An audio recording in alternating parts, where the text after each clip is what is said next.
வணக்கம் அன்பு நண்பர்களே, இன்றைய ஆயுதெழுத்து நிகழ்ச்சிக்கு உங்கள் அனைவரும் அன்போடு வரவேற்கிறேன். ஜெயலலிதா அருண்ஜேட்லி சந்திப்பு மரியாதையா மரபு மீறலா என்ற தலைப்பில் இன்றைய ஆயுதத்தில் விவாதிக்கிறோம். ஒரு சாதாரணமான சந்திப்பு இவ்வளவு பெரிய அரசியல் புயலை கிளப்புமா? இன்றைக்கு அத்தனை ஊடகங்களிலும் தலைப்புச் செய்தி அதுதான், அத்தனை ஊடகங்களிலும் விவாதம் அதுதான். அதற்கான காரணம் என்ன? தமிழக முதலமைச்சராக இருந்த ஜெயலலிதா இதற்கு முன் மத்திய அமைச்சராக இருக்கக்கூடிய அருண்ஜேட்லியை டெல்லி சென்று சந்தித்திருக்கிறார். இவர்கள் இருவரும் சந்திப்பது ஒரு மிகப்பெரிய விஷயம் அல்ல. ஆனால் சொத்து வழக்கில் 4 ஆண்டுகள் சிறை தண்டனையும் 100 கோடி ரூபாய் அபராதம் விதிக்கப்பட்ட பிறகு அவரை சந்திக்கக்கூடிய முதல் மத்திய அமைச்சராக, அவருடைய இல்லம் தேடி சந்திக்கக்கூடிய அமைச்சராக இருக்கிறார் மத்திய நிதியமைச்சர். மறுபக்கம் திமுக பல்வேறு கேள்வி எழுப்பிக் கொண்டிருக்கிறது. வருமான வரி வழக்கில் நடந்த சாதகங்கள் இதற்குதான் காரணமா? சொத்து வழக்கிற்கான மாற்றங்கள் ஏற்படுமா என்று பல்வேறு கேள்வி எழுந்திருக்க, நிச்சயமாக அரசியல் வட்டாரத்தில் மிகப்பெரிய பரபரப்பை இந்த சந்திப்பு ஏற்படுத்தியிருக்கிறால் மிகையில்லை. இது அவர்கள் சொல்லிக் கொண்டது போல உண்மையிலேயே ஒரு மரியாதை நிமித்தமான சந்திப்பு தானா, அல்லது அதற்கு பின்னால் இருக்கக்கூடிய அரசியல் என்ன? இதை பற்றி தான் விவாதிக்க இருக்கிறோம். அதற்கு முன்னால் நமது சிறப்பு செய்தியாளர் சலீம் சொல்லக்கூடிய கூடுதல் தகவல் என்ன இப்போது பார்க்கலாம். பாஜகவின் முக்கிய தலைவர்கள் அமித்ஷா, அருண்ஜேட்லி, அத்வானி நேற்று சென்னை வந்திருந்தார்கள். இதுல அருண்ஜேட்லி மட்டும் அதிமுக தலைவர் ஜெயலலிதாவை அவருடைய இல்லத்தில், அதாவது போயஸ் கார்டன் இல்லத்தில் சுமார் 40 நிமிடங்கள் சந்தித்து பேசினார். இந்த சந்திப்பு மிக முக்கியமாக பார்க்கப்படுகின்றது. ஏன் அப்படின்னா, அதிமுக தலைவர் ஜெயலலிதா அவர்கள் ஜாமீனில் வெளிவந்த பிறகு மத்தியில் அரசாலும் பாஜகவில் ஒரு முக்கிய தலைவர், அதுவும் நிதியமைச்சர் வந்து சந்திக்கிறார் அப்படின்னா இதுதான் முதல் தடவையா இந்த சந்திப்பு நடக்கிறது, அவர் ஜாமீனில் வெளிவந்த பிறகு. இந்த சந்திப்பு குறித்து அதிமுக பாஜகவினர் என்ன கூறுகிறார்கள், எதிர்கட்சியினர் என்ன கூறுகிறார்கள், நடுநிலையாளர்கள் என்ன கூறுகிறார்கள்? அதிமுகவை பொறுத்தவரை என்ன சொல்றாங்கன்னா, இது ஒரு மரியாதை நிமித்தமான சந்திப்பு, 40 நிமிடங்கள் நடைபெற்றது அப்படிங்கிற ஒரு தகவல் மட்டும் சொல்லியிருக்காங்க. எதிர்கட்சிகள்லாம் என்ன சொல்றாங்க அப்படின்னா, ஒரு மத்திய அமைச்சர் வந்து அதுவும் பதவியில் இல்லாத ஜாமீனில் வெளிவந்திருக்கும் ஒரு அரசியல் கட்சி தலைவரை சந்திப்பதா, பாஜகவின் முகமூடி கிழிந்து விட்டது அப்படின்லாம் சொல்லி எதிர்கட்சிகள் பேசி வருகின்றார்கள். முக்கியமாக காங்கிரஸ், திமுக மற்றும் பாஜகவின் கூட்டணியில் இருக்கும் பாமக இந்த சந்திப்பை குறித்து சந்தேகங்களை எழுப்பியிருக்கிறார்கள். இது ஒரு பக்கமாக இருந்தாலும் பாஜக அதிமுகவினர் என்ன சொல்றாங்க அப்படின்னா, ஏன் சந்திக்க கூடாது? ஒரு மத்திய அமைச்சர் வந்து ஒரு அரசியல் தலைவரை ஏன் சந்திக்க கூடாது? இது ஒரு அரசியல் நாகரீகம் கருதி ஒரு சந்திப்பு. இது மட்டுமல்ல, பாஜக கூட்டணியை விட்டு தமிழக கட்சிகள் வெளியேறி கொண்டிருக்கும் இந்த நேரத்தில் பாஜக அதிமுகவிடம் நெருக்கம் காட்ட விரும்புகிறது. இதனால் அடுத்த வருடம் தேர்தல் வருகிறது. எதிர்கட்சிகள்லாம் பயந்துட்டாங்க. பயத்தின் வெளிப்பாடுதான் இந்த கண்டனம் அப்படின்னு சொல்லிட்டு அதிமுக பாஜக தரப்புல பேசி பார்க்கும் பொழுது கருத்து வெளியிடுகிறார்கள். நடுநிலையாளர்கள் என்ன சொல்றாங்க அப்படின்னா, அதிமுகவை பொறுத்தவரை, அதாவது தேசிய அளவுல எதிர்கட்சியாக காங்கிரஸ் பெரிய அதிக சீட்டை கையில வச்சிருந்தாலும் அதுக்கு அடுத்த கட்சியாக அதிமுக வந்திருக்கு. 37 எம்பிக்களை லோக்சபால கையில வச்சிருக்காங்க, ராஜ்யசபால 11 எம்பிக்களை கையில வச்சிருக்காங்க. ஒரு மசோதா சட்டம் ஆகணும் அப்படின்னா லோக்சபால நிறைவேற்றப்பட வேண்டும், ராஜ்யசபால நிறைவேற்றப்பட வேண்டும், ஜனாதிபதி கையெழுத்திட்ட பிறகு சட்டமாக மாறும். லோக்சபால பாஜகவிற்கு ஸ்ட்ரென்த் அதிகமாக இருக்கிறது, எப்படியும் மசோதாவை பாஸ் பண்ணிடலாம் வெற்றிகரமாக. ராஜ்யசபால பாஜக வீக்கா இருக்கிறது, போதுமான எண்ணிக்கை பாஜகவிடம் இல்லை. இதனால அதிமுகவின் உதவி தேவைப்படுகிறது. அது மட்டுமல்ல, நிறைய அவசர சட்டங்களை பாஜக கொண்டு வந்திருக்கிறது. ஜாயிண்ட் சிட்டிங், இரு அவைகளும், நாடாளுமன்றத்தின் இரு அவைகளும் அமர்ந்தால் நிச்சயமாக பாஜகவிற்கு சப்போர்ட் வேணும். அதிமுக 37 லோக்சபா எம்பிக்கள், 11 ராஜ்யசபா எம்பிக்களை கையில் வைத்திருப்பதால் அதிமுகவுடைய சப்போர்ட் பாஜகவிற்கு மிகப்பெரிய பலமாக அமையும். இதன் அடிப்படையில் அருண்ஜேட்லி ஜெயலலிதா அவர்களை சந்தித்திருக்கலாம் அப்படின்னு சொல்லி நடுநிலையாளர்கள் கருத்து தெரிவிக்கின்ற இந்த நேரத்தில் அதிமுக பாஜக தரப்பில் இது ஒரு மரியாதை நிமித்தமாக சந்திப்பு என கூறுகிறார்கள். இதுல எதிர்கட்சிகள்லாம் என்ன சொல்றாங்களா, இல்ல இதுல ஏதோ சூட்சமங்கள் இருக்கின்றன, இது எப்படி நியாயமாகும் அப்படின்னு சொல்லி கேள்வி எழுப்பியிருப்பதால் இந்த விவாதம் எழுந்துள்ளது. மேல்முறையீட்டு வழக்கில் ஒரு மாற்றத்தை ஏற்படுத்தக்கூடிய, ஒரு திருப்பத்தை ஏற்படுத்தக்கூடிய சந்திப்பா, அல்லது பாஜக அரசுக்கு தேவைப்படக்கூடிய எம்பிக்களுடைய பலத்தை நிலைநிறுத்துவதற்கான சந்திப்பா, இது உட்பட பல்வேறு கேள்வி இருந்திருக்கின்றன. இதை பற்றி தான் இன்றைய ஆயுதத்தில் விவாதிக்கிறோம். நிகழ்ச்சியின் இந்த பகுதியில் நம்முடைய அதிமுகவுடைய முன்னாள் எம்பி திரு முத்துமணி அவர்கள் நம்முடைய இணைந்திருக்கிறார். அதேபோல பாஜக பிரமுகர் திரு நாராயணன் அவர்கள் நம்முடைய இணைந்திருக்கிறார். அதேபோல பத்திரிகையாளர், மூத்த பத்திரிகையாளர் சொல்லலாம் திரு கார்த்திகை செல்வன் அவர்கள் நம்முடைய இணைந்திருக்கிறார். அதேபோல திமுகவுடைய வழக்கறிஞர் திரு பிரசன்னா அவர்கள் நம்முடைய இணைந்திருக்கிறார். உங்க 4 பேரும் இந்த நிகழ்ச்சிக்கு வரவேற்கிறேன். நான் முதல்ல நாராயணன் முதல் விஷயம் ஆரம்பிக்க விரும்புறேன். எல்லாரும் சொல்லுவாங்க, நீங்களே தான் சொல்லுங்க, இந்த மரியாதை நிமித்தம் அப்படின்றாங்களே, அந்த மரியாதை நிமித்தம்னா என்னன்னு தெரிஞ்சுக்க விரும்புறேன். மத்திய அமைச்சர் தமிழகத்துக்கு வந்திருக்கிறார். தமிழகத்துல ஒரு முதலமைச்சர் இருக்கிறார் திரு ஓ பன்னீர்செல்வம், தமிழகத்துல ஒரு கவர்னர் இருக்கிறார் ரோசையா. இது போக மூத்த அரசியல் தலைவர்கள் அப்படின்னு வயசுலையும் அனுபவத்திலையும் மூத்த அரசியல் தலைவர் நிறைய பேர் தமிழகத்தில் இருக்காங்க. இவங்க யார் கூடயும் இல்லாத அந்த மரியாதை நிமித்தம் தமிழக முன்னாள் முதலமைச்சர் இருக்கிறவங்கள்ட்ட வருது அப்படின்னா என்ன காரணம் இருக்க முடியும்? அந்த மரியாதை நிமித்தம்னா என்ன? அதாவது இது சலீம் அவர்கள் சொன்னது போல தனிப்பட்ட முறையிலே ஒரு மரியாதை நிமித்தமாக அந்த வார்த்தையை நான் சொல்றேன். ஒரு நட்பின் விருப்பமாக சந்தித்தார் என்றாலும் அதிலும் தவறில்லை. ஒரு கட்சியினுடைய தலைவர் இன்னொரு கட்சியினுடைய தலைவரை, அதாவது பொதுச் செயலாளரை சந்தித்து சில விஷயங்களை இந்த நாட்டு மக்களுடைய நலன் குறித்தோ தமிழக மக்களின் நலன் குறித்தோ விவாதிப்பதில் எந்த தவறும் கிடையாது. சலீம் அவர்கள் சொன்னது போல 37 லோக்சபா எம்பிக்களையும் 11 ராஜ்யசபா எம்பிக்களையும் வைத்திருக்கிற ஒரு மிகப்பெரிய கட்சி, இந்தியாவிலே 3வது பெரிய கட்சி லோக்சபா பாராளுமன்றத்தில் அண்ணா திராவிட முன்னேற்ற கழகம் தான் என்பதை யாருமே மறுப்பதற்கு இல்லை. இப்படிப்பட்ட ஒரு சூழ்நிலையில ஒரு மரியாதை நிமித்தம் அப்படின்னா நீங்க சொன்னது போல யார வேணா சந்திச்சிருக்கலாம், உண்மைதான். ஆனால் இவர்கள் இருவரும் சந்தித்திருக்கிறார். ஏன் சந்திக்க கூடாது என்பதுதான் இப்போது கேள்வி. ஏன் சந்திக்க கூடாது? குற்றவாளியை சந்திக்கலாமான்னு கேக்குறாங்க. அவங்க குற்றவாளி தான், அதுல சந்தேகமே கிடையாது. கோர்ட்ல குற்றவாளி அனௌன்ஸ் பண்ணிருக்காங்க. ஆனா பெயில்ல இருக்கிறாங்க. ஆனா சந்திக்க கூடாதுன்னு, குற்றவாளிகளை சந்திக்க கூடாதுன்னு சட்டம் இருக்குதா? ஒன்னும் புரியல. இவங்க மேல்முறையீட்டுக்கு போயிருக்கிறாங்க. பிஜேபியை பொறுத்தவரையிலும் சட்டம் தன் கடமையை செய்யும் என்று மிக தெளிவாக இருக்கிறது. எந்த விதமான ஒரு அமைச்சர் மீது, சிட்டிங் அமைச்சர் மீது ஊழல் புகார் எழுந்து வழக்கு பதிவு செய்யப்பட்டால் அவர் பதவியில் நீடிக்க கூடாதுன்னு ஏதாவது சட்டம் இருக்குதா? இல்ல, அது மாதிரி இல்லையே. அதாவது பாராளுமன்றத்தில் பாஜக ஏன் கடுமையான அமளியை கிளப்பி பாராளுமன்றத்தை முடக்கி மக்களால் தேர்ந்தெடுக்கப்பட்ட அவையை செயல்படாமல் எதை பத்தி சொல்ற? ஆராசா பற்றி. உங்களுடைய கேள்வி என்ன? குற்றம் சாட்டப்பட்ட, குற்றம் நிரூபிக்கப்பட்ட, வழக்கில் நிரூபிக்கப்பட்ட ஒருத்தரை சந்திக்க கூடாது சட்டம் இருக்குதா? சட்டம் இல்லை. நியாயம். சரி, அமைச்சர் மீது வழக்கு நடந்து கொண்டிருக்கும் போது ராஜினாமா செய்ய வேண்டும் என்று சட்டம் இருக்கிறதா? அது தார்மீக அடிப்படையில் செய்ய வேண்டியதுதான் சொன்னாங்க.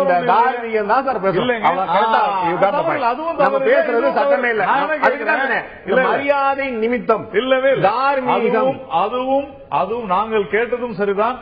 இப்பொழுது நாங்கள் இது அருண்ஜேட்லி அவர்கள் மதிப்புக்குரிய முன்னாள் முதல்வர் ஜெயலலிதா அவர்களை சந்தித்ததும் சரிதான். அதுல ஒன்றும் தவறுன்னு சொல்ல முடியாது. நான் தவறுன்னு சொல்ல, என்ன விஷயம் கேட்கிறேன். நான் ஏன் நல்லா சொன்னீங்க, நல்லா கூட்டணி நீங்க நல்லா பாருங்க. என்னுடைய கேள்வி, ஊழல் குற்றம் சாட்டப்பட்ட ஒருவர் பதவியில் நீடிக்க கூடாது, கடும் கோஷம் எதிர்ப்பு. ஊழல் குற்றத்தில் தண்டனை பெற்ற ஒருவர் மரியாதை சந்திக்க கூடாதா? பதவியில் இருக்காங்களா? என்னங்க பதவியிலே இல்லையா? நீங்க தான் சொன்னீங்க பதவியிலே இல்லைன்னீங்க. பதவியிலே இல்லாத, எந்த விதமான ஒரு பவரும் இல்லாத ஒருத்தரை சந்திச்சா உங்களுக்கு என்ன பிரச்சனை? நீங்க நேற்று நடந்த சந்திப்பை கொச்சைப்படுத்த பாக்குறீங்க. அதிமுக பவர் இல்லாத சொல்லுங்க.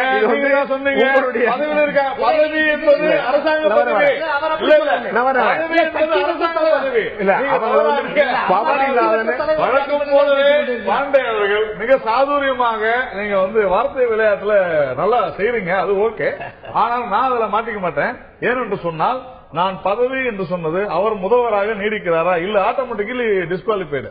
அதனால இவர் பார்க்க கூடாதுன்றது சட்ட ரீதியாக திரு அருண்ஜேட்லி அவர்கள் ஜெயலலிதா அவர்களை சந்தித்தது தவறா என்பதுதான் நம்முடைய கேள்வி. அது இல்லைன்னு வரும்பொழுது who are you to question? நீங்க யூகத்தின் அடிப்படையில் இப்படி செஞ்சிருப்பாங்களோ? நான் இன்னொன்னு வேணா சொல்றேன்.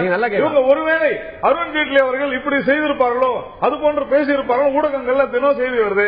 நான் எனக்கு கூட சிந்தனை இருக்குது, யோசனை பண்ண தெரியும். ஒருவேளை அருண்ஜேட்லி அவர்கள் தமிழகத்திற்கு இதெல்லாம் நல்லது செய்ய வேண்டும், இந்த அரசாங்கம் இதெல்லாம் செய்ய வேண்டும், உங்க கட்சியை வைத்து நீங்க இதெல்லாம் செய்யுங்கள் என்று அவர் சொல்லி இருக்கலாம் அல்லவா? அதற்காகத்தான் மக்களால் தேர்ந்தெடுக்கப்பட்ட ஒரு முதலமைச்சர் தலைமைச் செயலகத்தில் அமர்ந்திருக்கிறார். ஏன் இவங்க அதாவது ராஜ்யசபா லோக்சபாலையும் இந்த முதல்வர் இல்ல, உங்களுக்கு எல்லாருக்குமே தெரியும். இந்த அம்மா சொன்னாதான் இந்த எம்பிக்கள் உறுதியா செய்வாங்க. அதனால தவறு இல்லையா? நீங்க பிராக்டிகலா யோசனை பண்ணுங்க. ஓகே, நான் திரு பிரசன்னாட்ட கேட்க விரும்புறேன். இதுல அவர் சொல்றாரு 1000 காரணம் இருக்கின்றாரு. நான் ஒரு மிக ஆச்சரியமான விஷயம், உங்கள்ட்ட மட்டும் இல்ல, திரு பொன்ராதாகிருஷ்ணன்ல இருந்து எச்ராஜ்ல இருந்து தமிழ்ச்சன் எல்லாத்தையுமே சொன்னேன். 2 விஷயம் நான் பாக்குறேன் பாஜக ஆட்சி வந்த 8 மாதங்கள்ல. ஒன்னு சட்டம் இருக்கா அப்படின்னு கேள்வி கேட்க ஆரம்பிச்சாங்க. 2 who are you to question this அப்படின்னு கேட்க ஆரம்பிச்சாங்க. காங்கிரஸ் திமுக கூட இல்லாத ஒரு நல்ல மாற்றத்தை நான் பாக்குறேன். நான் உள்ளபடியா பாராட்டுகிறேன். நான் திரு பிரசன்னாட்ட கேட்க விரும்புறேன். உங்களுடைய தலைவர் அறிக்கை விடும்போது முதல் பாராளே ஆரம்பிக்கிறாரு, பூனைக்குட்டி வெளியில் வந்துவிட்டது. அவர்கிட்ட நான் ஒரு வார்த்தைக்கு அர்த்தம் புரிஞ்சுக்க முயற்சி பண்ணேன். மரியாதை நிமித்தம் அப்படின்னா என்ன அப்படின்னு. இந்த பூனைக்குட்டி வெளியில் வந்தாலும் பெரியார கோட் பண்ணி உங்களுடைய தலைவர் சொல்லும்போது, எங்க பூனைக்குட்டி ஒளிஞ்சிருந்துச்சு, எந்த பூனைக்குட்டி வெளியே வந்திருக்கு, இந்த பூனைக்குட்டின்னு உங்க தலைவர் கோட் பண்ணக்கூடிய விஷயம் என்ன? நீங்கள் சந்தேகப்படக்கூடிய விஷயம் என்ன? நிச்சயமா அருண்ஜேட்லி அவர்கள் எதிர்காலத்தில் தன்னுடைய சுயசரிதை எழுதலாம். எழுதுகிற போது இந்த சந்திப்பிற்கான அர்த்தம் என்ன என்று அவரும் கூட சொல்லலாம். ஆமா, அது போல அருண்ஜேட்லி என்னிடத்துல எந்தெந்த கவர் கொடுக்கப்பட்டது என்றும் கேட்கலாம். சில நேரத்தில் அன்றைக்கு வாஜ்பாய் கேட்டது போல நரேந்திர மோடி அவர்கள் கூட கொடுத்த கவர் இடத்திலே வரவில்லையே என்கிற சந்தேகங்கள் கூட வரலாம். ஒரு பெரிய விசித்திரமான ஒரு விஷயத்தை நம்முடைய மரியாதைக்குரிய நாராயணன் சொன்னார். எப்படி குற்றம் சாட்டப்பட்டிருக்கிற நபர் தார்மீகத்தின் அடிப்படையில் பதவியே வகிக்க கூடாது என்று கேட்டபோது இல்லை இல்லை நாடாளுமன்றத்தையே முடக்குவோம் என்றெல்லாம் கோரிக்கை வைத்தவர்கள் இன்றைக்கு குற்றம் நிரூபிக்கப்பட்டு ஒரு குற்றவாளியாக இருக்கிறவர் மேல்முறையீட்டிலே நின்று கொண்டிருக்கிறார். அவரை சந்திக்கிற போது நாட்டிற்கு அப்படி என்ன நல்ல விடயம் நடந்துவிட போகிறது என்கிற ஒரு கேள்வி. நீங்கள் அற்புதமான ஒரு விடயத்தை வைத்தீர்கள். முதலமைச்சர் என்ற ஒரு பொறுப்பை வைத்திருக்கிறார். நாங்கள் இன்றைக்கு மீண்டும் பூனைக்குட்டி ஏன் வெளியே வந்துவிட்டது என்று சொல்லுகிறோம் என்று சொன்னால், இன்றைக்கு தலைவர் கலைஞருடைய அறிக்கையிலே மிக தெளிவாக பதிவு செய்திருக்கிறார்.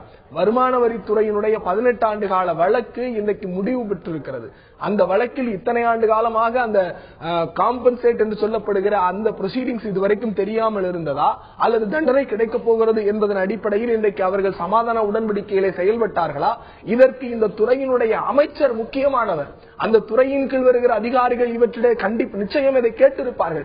அந்த அடிப்படையில் இருக்கிற போது ஒரு ஊழல் குற்றவாளியை இன்றைக்கு கூட்டணி தர்மத்தை மிக பேணி பாதுகாக்கிற பாஜகவினுடைய தலைவர்கள் தான் கூட்டணியில் இருக்கிற தலைவர்களை கூட சந்திக்காமல் ஒரு குற்றவாளியை போய் சந்தித்து விட்டு வந்து பத்திரிகையாளர்கள் கேட்கிற போது எந்த விடையுமே பதில் சொல்லாமல் வெளியேறுகிறார் என்று சொன்னால், அவர் சைரன் வைத்த காரில் வருகிறார், அமைச்சருக்குரிய அந்தஸ்தை பெறுகிறார், குற்றவாளியை சந்தித்து விட்டு வெளியே வருகிற போது நரேந்திர மோடி அவர்கள் வெளியே வந்தார், 40 வகையான கூட்டு காய்கறிகளோடு எனக்கு அம்மையார் ஜெயலலிதா மிகச் சிறப்பான சாப்பாடு போட்டார் என்று சொன்னார். அப்படியாவது சொல்லிவிட்டு போயிருக்கலாமே என்பதுதான் எங்களுடைய வருத்தமே தவிர இது ஒரு தவறான முன்னுதாரணம். இதை திமுக கழகம் வன்மையாக கண்டிக்கிறது. வன்மையா கண்டிக்கிறது நீங்க சொல்றீங்க. உங்கள்ட்ட நிறைய கேள்விகள் கேட்க வேண்டியிருக்கிறது. ஒரு சிறிய இடைவெளிக்கு பிறகு அதெல்லாம் கேட்கிறோம். ஒன்று 2 விஷயங்கள் திமுக தலைவருடைய அறிக்கையில் குறிப்பிடப்பட்டிருக்கிறது. ஒன்று, வருமான வரி வழக்கு நிலுவையில் இருக்கும் போது சமரசம் செய்து கொள்ளலாம் என்று பேச்சு வரும்போது மத்திய நிதியமைச்சராக இருக்கக்கூடிய வருமான வரித்துறை யாருடைய கீழ் இருக்கிறதோ அவரை சந்தித்ததனால் இது பல்வேறு சந்தேகங்கள் எழுப்புகிறது என்று கேட்டிருக்கிறார். இந்த சந்தேகம் நிதியமைச்சரும் தமிழக முதலமைச்சர் இருந்த ஜெயலலிதா மீது மட்டும்தானா அல்லது சமரசத்தை ஏற்றுக்கொண்டு வழக்கை முடித்து வைத்த நீதிமன்றம் மீதும் கூடவா? இதே போல இன்னொரு கேள்வி இருந்திருக்கிறது. குற்றவாளியை சந்திப்பது இவர்களுக்கு மட்டும்தான் இப்போதான் முதல்வர் நடந்திருக்கிறதா? சேலத்தில் 6 பேர் கொலை வழக்கில் சிறையில் இருந்தவர்களை அப்போது அமைச்சராக இருந்த திரு வீரபாண்டியார்மும் இதே போன்ற சைரன் காரில் சிறையிலேயே சென்று சந்தித்தது உண்டா இல்லையா? ஜெயலலிதா அருண்ஜேட்லி சந்திப்பு மரியாதையா அல்லது மரபு மீறலா என்ற தலைப்பு இந்த ஆயுதத்தில் விவாதித்துக் கொண்டிருக்கிறோம். ஒரு குற்றம் நிரூபிக்கப்பட்டு ஒரு வழக்கில் தண்டனை பெற்ற ஒருவரை சந்திக்கும் போதுதான் நிச்சயமாக மரபு மீறலா அப்படிங்கிற ஒரு கேள்வி வருகிறது. மத்திய அமைச்சராக இருப்பவர்கள், ஜனாதிபதியாக இருப்பவர்கள் கூட ஒரு கட்சியுடைய தலைவராக இருப்பவர்கள் சந்தித்திருக்காங்க. மாற்று கருத்துல நிறைய புதிய விஷயங்கள்ல நிறைய சந்திச்சிருக்காங்கன்னா ஒரு வழக்கில் தண்டனை பெற்ற பிறகு இந்த சந்திப்பு அப்படிங்கிறது மரபு மீறலா என்ற கேள்வி எழுக்கிறது. நான் திரு முத்துமணிட்ட கேட்க விரும்புறேன். அதிமுகவுடைய முன்னாள் எம்பி, இதுல ஒரு தெளிவான ஒரு சந்தேகம் எல்லாருக்கும் அடிப்படையில் இருக்குது. இது மரியாதை நிமித்தம் அப்படிங்கிறது இல்ல, அது குழப்பம் இல்ல. மரியாதை நிமித்தங்கிறதுக்கு 1000 அர்த்தங்கள் இருக்கும். நீங்க மரியாதை நிமித்தமா நீங்க போன்ல பேசிக்கலாம், உடல்நல விசாரிக்கலாம், வச்சுக்கலாம். 2 முக்கியமான அரசியல் தலைவருடைய சந்திப்பு, இதுல 100% அரசியல் இருக்குது அப்படிங்கிறது அத்தனை பார்வையாளர்களுடைய பொதுவான பார்வையா இருக்குது. அதை நீங்க மறுக்க முடியுமா? இதுல அரசியல் இந்த சந்திப்பின் பின்னணியில் இல்லைன்னு சொல்ல முடியுமா உங்களால்? முதலில் கருணாநிதி அவர்கள் கொடுத்துள்ள அறிக்கை பற்றி நான் குறிப்பிட்டாக வேண்டும். இதை நீங்க சொல்லுங்க. கருணாநிதி நான் வர்றேன். கருணாநிதி அறிக்கை வந்து நான் எல்லாருக்கும் கொடுத்த வாய்ப்பு எனக்கு கொடுக்கணும். உங்களுக்கு நிறைய நேரம் உண்டு. நீங்க இந்த கேள்வி சொல்லுங்க. நேரத்தை வேஸ்டாக நான் உங்களுக்கு போதா நிகழ்ச்சியை முடிக்க போறேன். கருணாநிதி அவர்கள் கொடுத்த அறிக்கை அரசியல் உள்நோக்கம் கொண்டது. மாண்புமிகு அம்மா அவர்களுக்கு மக்கள் செல்வாக்கு நாளுக்கு நாள் வளர்ந்து வருவதை பொறுத்துக் கொள்ள முடியாத கருணாநிதி அவர்கள் யூகத்தின் அடிப்படையிலும் அதே நேரத்தில் அரசியல் காழ்ப்பு நிகழ்ச்சியோடு மாண்புமிகு அம்மா அவர்களுக்கு களங்கம் ஏற்படுத்துகிற நோக்கத்திலும் தான் இந்த உண்மைக்கு புறமான அறிக்கை. நீங்க தான் அறிக்கை படிக்க போறீங்க. எனக்கு அவ்வளவு நேரம் இல்ல, தேசிய மன்னிச்சிருக்கோம். ஒரு நிமிஷம் நான் என்ன சொல்றேன், அந்த களங்கத்தை துடைக்கிறதுக்காக தான் உங்களை கூப்பிட்டு வச்சிருக்கேன். நான் என்ன சொல்றேன், அரசியல் இருக்குங்கிறது அவருடைய சாராம்சம். அதைத்தான் நான் கேட்க போறேன். அதுல உங்களுக்கு வழக்குல சமரசம் பண்ணது சட்டவிரோதம் என்று அவர் சொல்லவில்லை. அதாவது வருமான வரி வழக்கிலே சமரசம் செய்வதற்கு கருணாநிதி ஆலோசனை புரட்சித் தலைவர் அம்மா அவர்களுக்கு தேவையில்லை, யாரும் அவருடைய எதிர்பார்க்கவில்லை. அவர் வந்து இப்படி பண்ணிருக்கலாம் அப்படி பண்ணிருக்கலாம் அறிக்கையில அவர் பதில் சொன்னீங்கல்ல, எனக்கு பதில் சொல்லாங்க, கருணாநிதிக்கா பதில் சொல்லிருங்க. 18 ஆண்டு காலமாக நடக்கக்கூடிய ஒரு வழக்கு, முடிவு பெறாத வழக்கு, சமரசம் செய்வோம் என்று ஒரு முறை கூட சொல்லப்படாத வழக்கு, மத்திய நிதியமைச்சராக இருக்கக்கூடிய இதே அருண்ஜேட்லியை சந்தித்த பிறகு சமரசம் என்ற முடிவுக்கு மாறுகிறது அப்படிங்கும் போது சாதாரண மக்கள் சந்தை வருமே, கருணாநிதிக்கு வர வேண்டாமே, சாதாரண மக்களுக்கு வருமே. இந்த சமரசம் ஆப்ஷன் வந்து, இந்த வாய்ப்பு வந்து இன்று புதிதாக சட்டத்தை திருத்தம் செய்து கொண்டு வரப்பட்ட விஷயம் அல்ல, ஏற்கனவே இருக்கக்கூடிய விஷயம், சட்டத்தின் வாய்ப்பு தான். அவ்வளவு நாள் வராது. இந்த சந்திப்புக்கு பிறகு, இந்த சந்திப்புல டெல்லியில சந்திச்ச இவர் முதலமைச்சராக இருந்த போது, அவர் நிதியமைச்சராக இருந்து கொண்டிருக்கும் போது அப்பதான் சந்திப்பு, அதான் சொல்றாரு. அப்போது வந்து இந்த அறிக்கையை வந்து கருணாநிதி கொடுக்கவில்லை.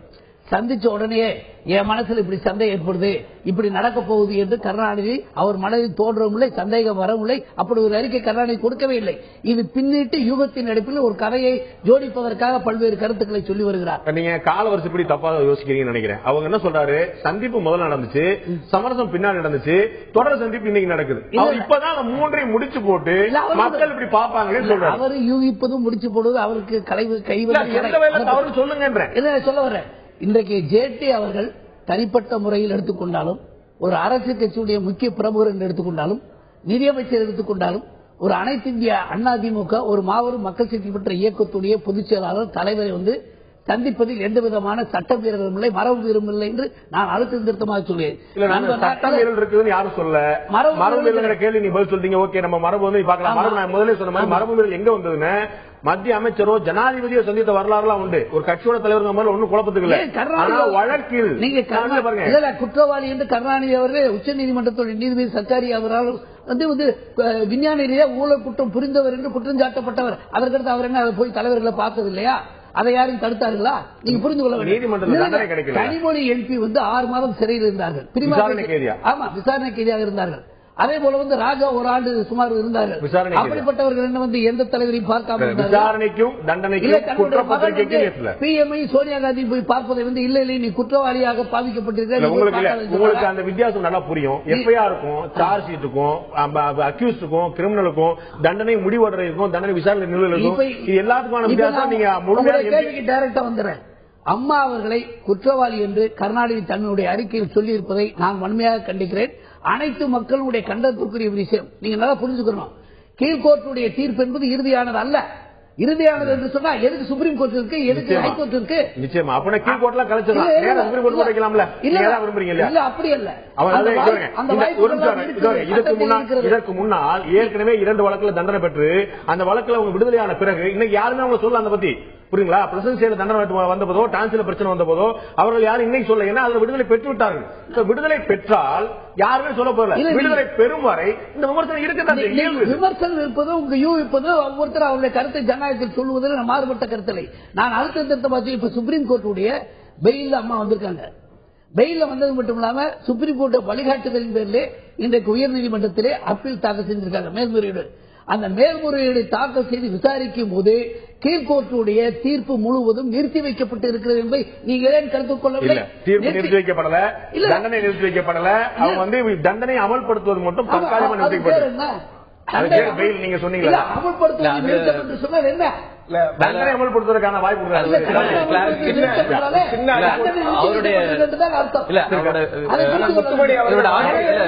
அம்மா அவர்களை குற்றவாளி என்று கருணாநிதியில எவரும் சொல்வதற்கு உரிமை இல்லை. அப்படி சொன்னால் அது கண்டனத்துக்குரியது. இதை வந்து நான் இந்த 2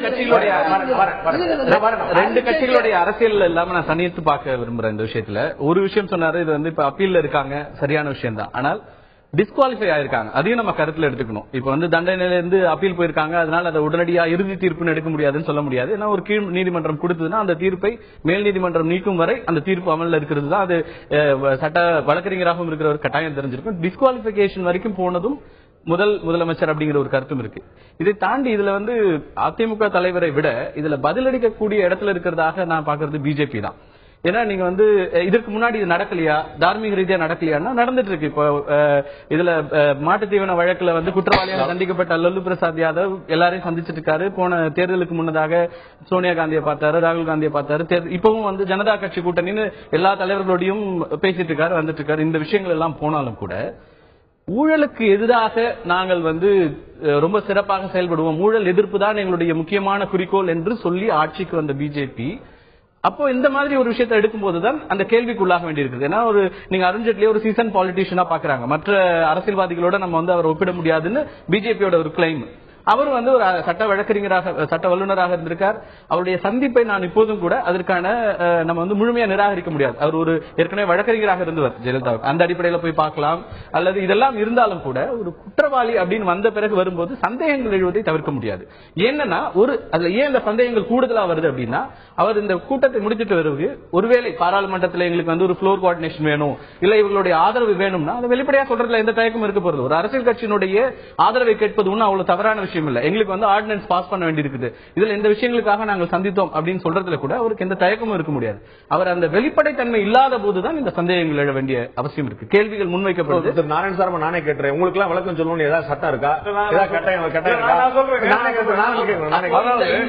எங்களுக்கு அதாவது இப்ப ஊடகங்களுக்கோ அல்லது எதிர்கட்சிகளுக்கோ சொல்ல தேவையில்லை, மக்களுக்கு தெளிவுபடுத்த வேண்டிய அவசியம் இருப்பதாக தான் நான் நினைக்கிறேன் ஒரு கட்சியாக. அவருக்கு பதில் சொல்றேன். ஏன்னா அவரே சொன்னது போல ஏற்கனவே இதற்கு முன்னுதாரணங்கள் லல்லு பிரசாத் யாதவ் கூட்டணியே வச்சுக்கிட்டாங்க, கூட்டணியை வச்சு தேர்தலே சந்திச்சிருக்கிறாங்க.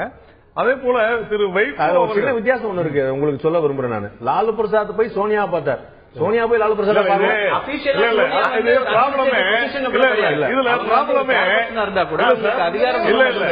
இதுல ப்ராப்ளமே உங்களுடைய அளவுகோல் என்ன, ஊடகங்களுடைய அளவுகோல் என்ன, எதிர்கட்சியோட அளவுகோல் என்ன? எஃப்ஐஆர் போட்டா பாக்கலாமா கூடாதா, சார்ஜ் ஷீட் போட்டா பாக்கலாமா கூடாதா? இல்ல நீங்க வந்து அந்த அளவுகோல் இல்ல, ஆளுங்கட்சியா வந்துட்டு பாஜக தீர்மானிக்கிறது. குற்றம் சொல்லப்பட்டாலே போதும், சொல்லப்பட்டாலே போதும், அவர் தண்டனை கூட வெளியே வரணும். நான் என்ன கேட்கிறேன், சரி இவ்வளவு பேசுறதுனால சொல்றேன், ஆர் ஆசா, அவங்க திருமதி கனிமொழி, இவங்க அத்தனை பேருமே, ஈவன் நம்முடைய முன்னாள் முதல்வர் கருணாநிதி அவருடைய துணைவியார், இவங்க மனைவி தயாளு அம்மாள், இவங்களும் கூட அந்த கேஸ்ல போட்டு ஆட் பண்ணிருந்தாங்க. அப்போ அழகிரி வந்து மினிஸ்டரா தானே இருந்தாரு, அப்ப அவர் இன்ஃபுளுன்ஸ் பண்ணிருப்பாருன்னு யாராவது சொன்னாமா? பிஜேபி சொல்லிச்சா எங்கேயாவது அழகிரி இன்ஃபுளுன்ஸ் பண்ணிடுவாரு, இது தவறான விஷயம் சொல்லி? அதே மாதிரி வைகோ எங்களுடைய கூட்டணியில் இருந்த போதுதான் திரு வைகோ அவர்கள் போட்டால கைது செய்யப்பட்டார், 577 நாட்கள் என்று நினைவு. அப்போ ஜார்ஜ் பெர்னாண்டஸ் மந்திரியா இருந்தாரு, தேசிய ஜனநாயக கூட்டணியில இருந்தாரு, அவர் போய் பார்த்தாரு வைகோவை. நீங்க உடனே அதுக்கு ஒரு அளவுகோல் இல்ல, அதுல வந்து தீர்ப்பு அப்புறமா வந்து அப்படி இல்ல.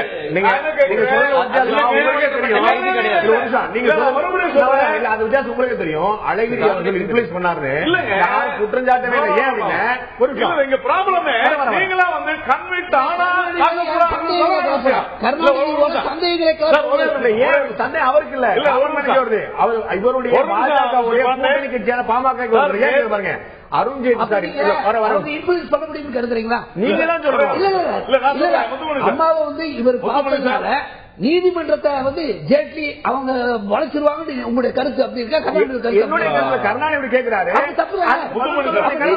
அவருடைய அறிக்கையை நீதிமன்றத்தை அவமானப்படுத்துகிறார், உள்நோக்கத்தோடு அவமானப்படுத்துகின்ற வகையில் அவருடைய அறிக்கை அமைந்திருப்பது மக்களின் சார்பாக கண்டனத்துக்குரியது என்று அதாவது நான் சொல்ல வந்த விஷயம் என்னவென்றால், திரு வைகோ விஷயம் அதுல வந்து பிஜேபி எப்பயுமே தலையிடல.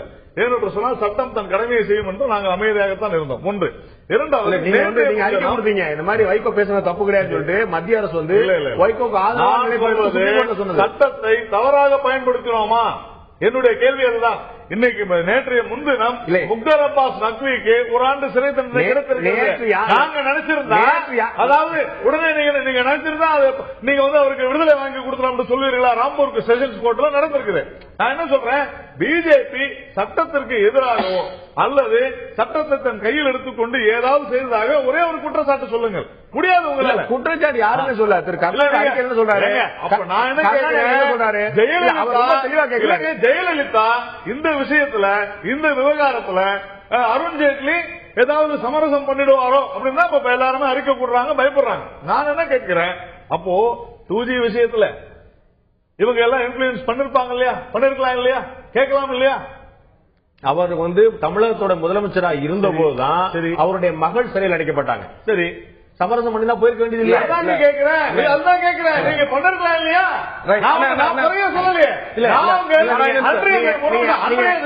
நாங்கள் ஏதாவது பேசினோமா? நீங்க வலுவா இன்டர்பிரட் பண்ண நினைக்கிறேன். நான் நினைக்கிறேன் அன்னைக்கு வந்து பெயில வந்திருந்தாங்க, இல்லாட்டி கைது செய்யப்படாம இருந்தாங்க. கீழே கூட்டணி பேச்சுவார்த்தை நடந்துகிட்டு இருக்கு. மேல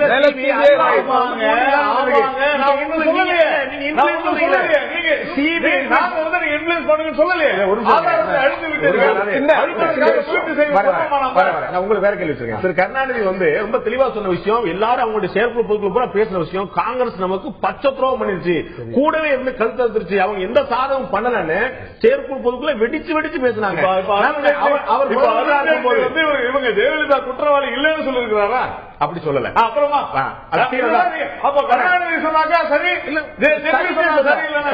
அவருடைய ஒரு எளிமையான கேள்விங்க, 18 வருஷம் இந்த வழக்கு நடந்து, சரி 3 ஆட்சி காலத்துல நடந்தது. சரி, அப்ப வந்து சமரசங்கிற ஆப்ஷன் திரு முத்துமணி சொன்ன போல இப்ப வந்தது இல்ல.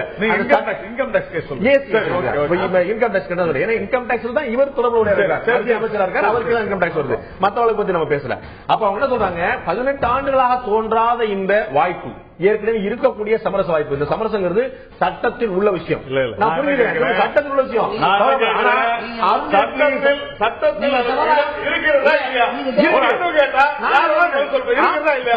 உங்கள்கிட்ட கேள்வி வைக்கும் போது குற்றம் செய்த குற்றத்திற்கு தான் தண்டனையை தவிர செய்த நபருக்கு இல்லை. அதுதான் நம்முடைய சட்டம். தயவு செஞ்சு புரிஞ்சுங்க.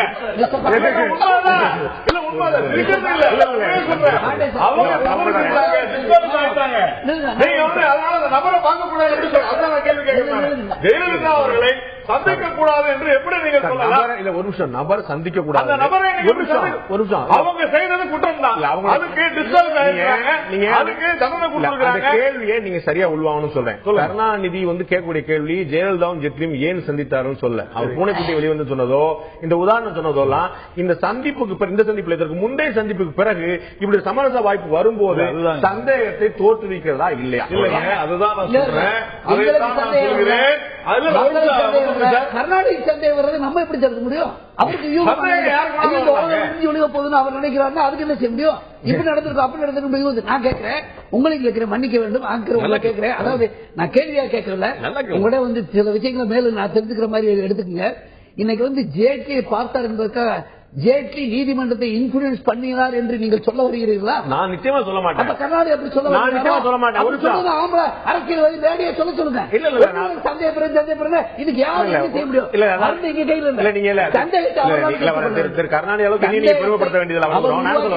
சந்தேகம் கற்பனை அவர்தான் தீர்த்துக் கொள்ள. அந்த சந்தேகத்தை நீங்க தீர்த்து வைக்க முயற்சி பண்ணுங்க. நீங்க முதல்ல எடுத்தோடனே என்னுடைய கேள்வி பதில் சொல்றோம், அவர் கேள்வி தான் பதில் சொல்லுங்க. அதுதான் கேட்கிறேன். என்னுடைய கேள்வி என்ன, அவர் சமரசம் பண்ணிட்டாங்க, அவர் வந்து இன்ஃபுளுன்ஸ் பண்றாரு சொல்லல.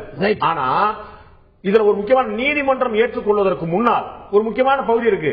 சமரசத்துக்கு நான் தயார் என்று குற்றம் சாட்டப்படுவது சொல்லும் போது உங்களுடைய சமரசம் ஏற்றுக்கொள்ளப்படுகிறது என்று வருமான வரித்துறை சொல்ல வேண்டும். அந்த வருமான வரித்துறையுடைய அமைச்சராக இருப்பவர் அருண்ஜேட்லி. ஜெயலலிதா ஜெட்லி சந்திப்பு மரியாதையா மரபு விரலா என்ற தலைப்பில் இன்றைய ஆயுதரசு நிகழ்ச்சியில் விவாதித்துக் கொண்டிருக்கோம். நான் திமுகவுடைய வழக்கறிஞர் திரு பிரசன்னாட்ட கேட்க விரும்புறேன். ஒரு முக்கியமான விஷயம் இடையில சொன்னது போல உங்களுடைய தலைவர் இன்னைக்கு அறிக்கையில ஒரு தெளிவான விஷயத்தை சொல்லியிருக்கிறார். அந்த வரைக்கும் நான் 2 வரி படிக்க விரும்புறேன். பல கோடி ரூபாய் கொள்ளையடித்த குற்றவாளி தான் திருடிய பணத்தை திரும்ப கொடுத்த விட முன்வந்து சமரசம் பேசினால் நீதிமன்றங்கள் அதை ஏற்றுக்கொள்ளுமா? நாட்டிலே நடப்பது நாடகம் போலல்லவா இருக்குன்னு கேட்கிறார். என்னுடைய கேள்வி, நீங்க இவ்வளவு நேரம் சந்தேகத்தை வந்து ஜெட்லி மேல வச்சிருந்தீங்க, அதுல ஒரு லாஜிக் இருக்கு, கேட்கலாம் வைக்கலாம், அரசியல் விதான் அறிவிச்சோம். நீதிமன்றங்கள் மீது இந்த சந்தேக வலையை பூசுவது எந்த விதத்தில் நியாயமா இருக்க முடியும்? நீதிமன்றத்திற்கு இந்த உரிமை இருக்கிறதா இல்லையா என்பதை திரு கருணாநிதி தான் கேட்க வேண்டுமா? நீங்கள் ஒரு வழக்கறிஞரும் கூட. நிச்சயமா இந்த கேள்விக்கு நான் நிச்சயம் பதில் சொல்லுவேன். ஆனா ஒரு 2 பெரிய குற்றச்சாட்டுகளை, அந்த குற்றச்சாட்டு வந்து உங்களுக்கு சொல்லிருங்க. இல்ல அது முதல் இல்ல நிச்சயமா அதுக்கு பதில் சொல்லாம நான் இதுக்கு போக முடியாது. முத்துமணி அவர்கள் வந்து எல்லாருடைய யூகங்களுக்கும் பதில் சொல்ல முடியுமா அப்படிங்கறத அவர் சேர்த்து உங்களையும் சேர்த்தே சொல்லிட்டாரு. உங்களோட யூகத்துக்கு நீங்க பேசுறப்ப நான் குறுக்கிடல, நான் பேசுறப்ப கொஞ்சம் அமைதியா இருக்கு. நீங்க பேசுறப்ப நீங்க அதை விட கேவலமா பேசுறீங்க, நான் மரியாதை நிமித்தமா அமைதியா இருக்கு. 2 விஷயம், தலைவர் கலைஞர் மூத்த அரசியல் தலைவர், இந்த நாட்டில் நடக்கிற இவங்க 2 பேருமே நாராயணன் அவர்கள் சொன்னது போல ஒரு புதிய அரசியல் தத்துவம் இல்ல, சட்ட தத்துவத்தையே சொல்றாரு. குற்றம் சாட்டப்பட்ட செயலுக்கு தானே தவிர நபருக்கு இல்லைங்கிறாரு. எல்லாம் முடிஞ்சு போச்சு. அது புதிய சித்தாந்தம். நாங்க என்ன சந்தேகப்படுறோம், ஏன் பூனைக்குட்டி வெளில வந்துச்சுன்னு சொல்றோம்னா, யஸ்வந்த் சின்ஹா முன்மாதிரி இருக்கு சொல்லிட்டீங்க. யஸ்வந்த் சின்ஹாவிற்கு இன்றைக்கு வரைக்கும் இல்ல, அதுதான் பிரச்சனை இல்லங்க. இங்க என்னன்னா, யஸ்வந்த் சின்ஹா சொன்ன ஸ்டேட்மெண்ட்டுக்கு இதுவரைக்கும் மறுப்பு இல்ல. யஸ்வந்த் சின்ஹா சொன்ன செய்தி அப்படியே இருக்கு. ஆக ஒரு செய்தி நடந்திருக்கிறது. அதை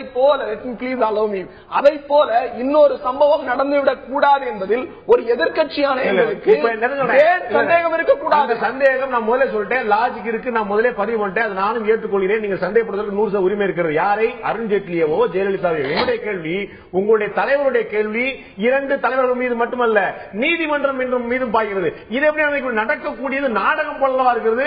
நான் திருப்பி கொடுத்தா நீதிமன்றம் ஏற்றுக்கொள்ளுமா அப்படின்னு கேட்கிறாங்க. இதன் சட்டத்தில் இடம் இருக்கக்கூடிய விஷயம். நீங்கள் வழக்கறிஞரும் கூட. ஒரே ஒரு விஷயம், இந்த இடத்துல நீங்க 18 ஆண்டு காலமாக நீங்க சொன்ன பதில இருந்தே எனக்கு இதற்கான பதிலை சொல்லுகிறேன். 18 ஆண்டு காலம் நிச்சயம் உங்களுடைய கேள்வியிலே பதில் நியாயம் இருக்கிறப்ப அந்த பதில சொல்லாமே. ஒரு நிமிஷம் முடிச்சேன். 18 ஆண்டு காலமாக இந்த வழக்கு நடைபெற்றுக் கொண்டிருக்கிற போது அந்த வழக்கில் இவ்வளவு நாள் இருக்கிற அந்த காம்ப்ரமைஸ் அப்படிங்கிற அந்த பெட்டிஷனை ஃபைல் பண்ண தெரியாம தான் பாதிக்கப்பட போகிறோம், தான் குற்றவாளியாக தண்டிக்கப்பட்டு போகிறோம் என்கிற போது அதை நீதிமன்றம் எந்த பார்வை கொண்டு, அதாவது ஜுடிஷியரி இஸ் டிஸ்கிரிஷனரி, அதன் மீது சந்தேகம் தொடுக்கிற பார்வையில் அல்ல. இப்படியும் இருக்கலாமா நீதிமன்றம்? பல கோடி ரூபாய் கொள்ளையடித்து விட்டுங்கிறதே பொருந்தாத வார்த்தை. ஏன்னா வருமான வரி வழக்கு கொள்ளையடிக்கிற வழக்கு இல்ல. என்னுடைய வருமானத்தை உதாரணம், அது ஒரு உதாரணம். அது எப்படி சொல்ல முடியும்? நீதிமன்றம் பல கோடி ரூபாய் கொள்ளையடிச்சுட்டு இந்த இடங்கள் அந்த 1000 கோடியை திருப்பி கொடுத்தாங்க. இப்ப அந்த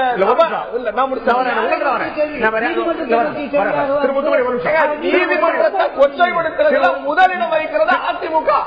நான் சொல்லல.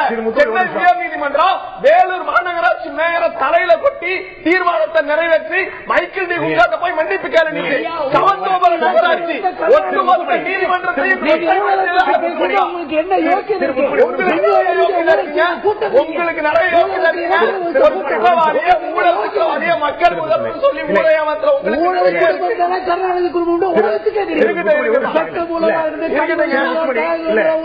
வீட்டு சிறைச்சாலையிலே நீதிமன்றமாக்கி நீங்க பேசுறது என்ன யோக்கியதை இருக்கு? திமுக எந்த யோக்கியதையும் கிடையாது. ஒரு நிமிஷம், இது அதிமுக மேடை அல்ல. ஒரு நிமிஷம் தயவு செய்து உங்களுடைய நேரத்தில் அவர் குறிக்கிறத அவர் நேரத்தில் அவர் குறிக்கிறத நீங்க ஒரு நிமிஷம் உங்களுடைய நேரத்தை நீங்க தயவு பேசுங்க. நான் அப்படி அனுமதிக்க முடியாது. திருப்பரசன் அவங்கள்ட்ட நான் கேட்கிறேன். ஏற்கனவே நான் கேட்ட கேள்வி முழுமையா உங்களுக்கு வாய்ப்பு கிடைக்கும். நீங்க ரிப்பீட் போட்டு பாருங்க. நீங்க ரிப்பீட் போட்டு பாருங்க. உங்களுக்கான முதல் வாய்ப்புல இடைவெளி இருக்கிறது உங்கள்ட்ட பேசுனா அவர்கிட்ட பேசுங்க. நீங்க மறந்துடாதீங்க. திரு பிரசன்னா, நான் ஏற்கனவே கேட்டது போல நீதிமன்றம் இதை ஏற்றுக்கொள்ளுமா? நீங்க சொல்லி ஒரு உதாரணத்தை ஏற்றுக்க முடியாது. கருணாநிதி 1000 கோடி ரூபாய் கொள்ளையடிச்சுட்டு அமைதியா போய்விட்டால் இந்த நாடு ஏற்றுக்கொள்ளுமா அப்படின்னு சொன்னா உதாரணத்தை சொன்னீங்க சொல்ல முடியாது. பேசுற ஒவ்வொரு வார்த்தைக்கும் ஆதாரம் தேவை. நீதிமன்றம் சம்பந்தப்பட்ட விஷயம்.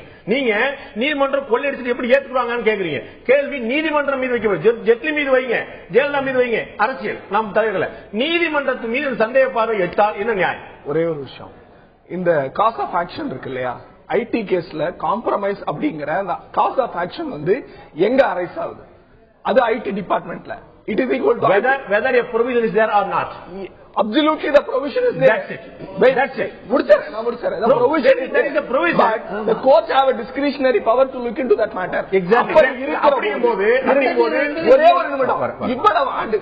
இவ்வளவு ஆண்டு காலமாக அவர்கள் சொல்லி வந்த காரணங்களும் இந்த நீதிமன்றத்தில் இந்த வழக்கில் அவங்க பதிவு செஞ்ச காரணத்தையும் இன்னைக்கு அவங்க மனுவலை பதிவு செஞ்சிருக்காங்க. அதாவது காம்ப்ரமைஸ் சொல்றேன். ஜெட்லி மீது சந்தேகத்தை எழுப்புங்கள், ஜெயலலிதா மீது சந்தேகத்தை எழுப்புங்கள். உங்களுடைய அரசியல் நான் நீதிமன்றத்தின் மீது இந்த சந்தேகத்தை எப்படி எழுப்புவீர்கள்? அவ்வளவுதான் நிச்சயமா சொல்றேன். நீதிமன்றத்தின் மீது இந்த சந்தேகம் எழுப்பப்படவில்லை. திரும்பவும் சொல்றேன், என்னை நீங்க அலோவ் பண்ண மாட்டேங்க. நீதிமன்றங்கள் அதை எப்படி ஏற்றுக்கொள்ள முடியும் கேள்வி இருக்கும்போது நீதிமன்றம் சொல்லவே சொல்றேன். Let me complete. அந்த காஸ் ஆஃப் ஆக்ஷன் எங்க வருது அப்படிங்கிறப்போ அது மேபி அது என்னோட டெபினிஷன் இல்ல, நான் சொல்றது CAUSC காஸ் ஆஃப் ஆக்ஷன். அதனுடைய அடிப்படையில எங்க ஏற்படுகிறது அப்படின்னா அது நீதிமன்றத்தினுடைய தீர்ப்பை பைண்ட் பண்ணுது. இவங்க எடுக்கிற முடிவு தீர்ப்பை பைண்ட் பண்ணுது. உங்களுக்கு தெரியும், அவதூறு வழக்கோ குற்ற வழக்கோ இன்சூரன்ஸ் வழக்கோ எந்த வழக்கா இருந்தாலும் வருமான வழக்கா இருந்தாலும் சமரசம் பண்ண இரு பார்ட்டி சம்மதித்தாலும் கூட அதை ஏற்றுக்கொள்வதும் ஏற்றுக்கொள்ளாதும் நீதிமன்றத்துடைய தனிப்பட்ட உரிமை. நான் சொன்னேன்,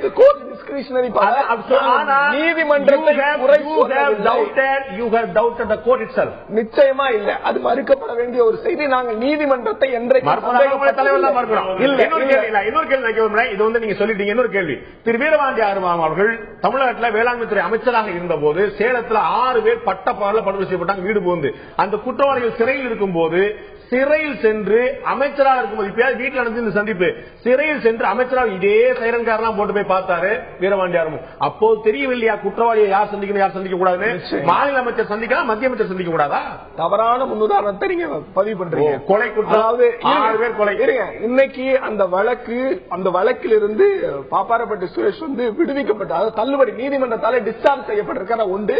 அன்றைக்கு முத்துமணி சொல்றாரு நாளைக்கு வந்து நாங்க தள்ளுபடி. நான் சொல்லிடுறேன், இன்னைக்கு அவர் அன்றைக்கு போய் சந்தித்த போது அவர் விசாரணை கைதி தான், தண்டிக்கப்பட்ட கைதி கிடையாது. கொலை குற்றம் அது எப்படி நீங்க முடிவு பண்ணுவீங்க? கொலை குற்றவாளிங்கிற போய் இன்னைக்கு அது டிஸ்சார்ஜ் ஆயிருக்கு. டிஸ்சார்ஜ் ஆயிருக்கு. அது உங்களுடைய சந்தேகம். உங்களுடைய சந்தேகங்கள் என்பது திராவிட முன்னேற்ற கழகத்தை நோக்கி வைக்கிற போது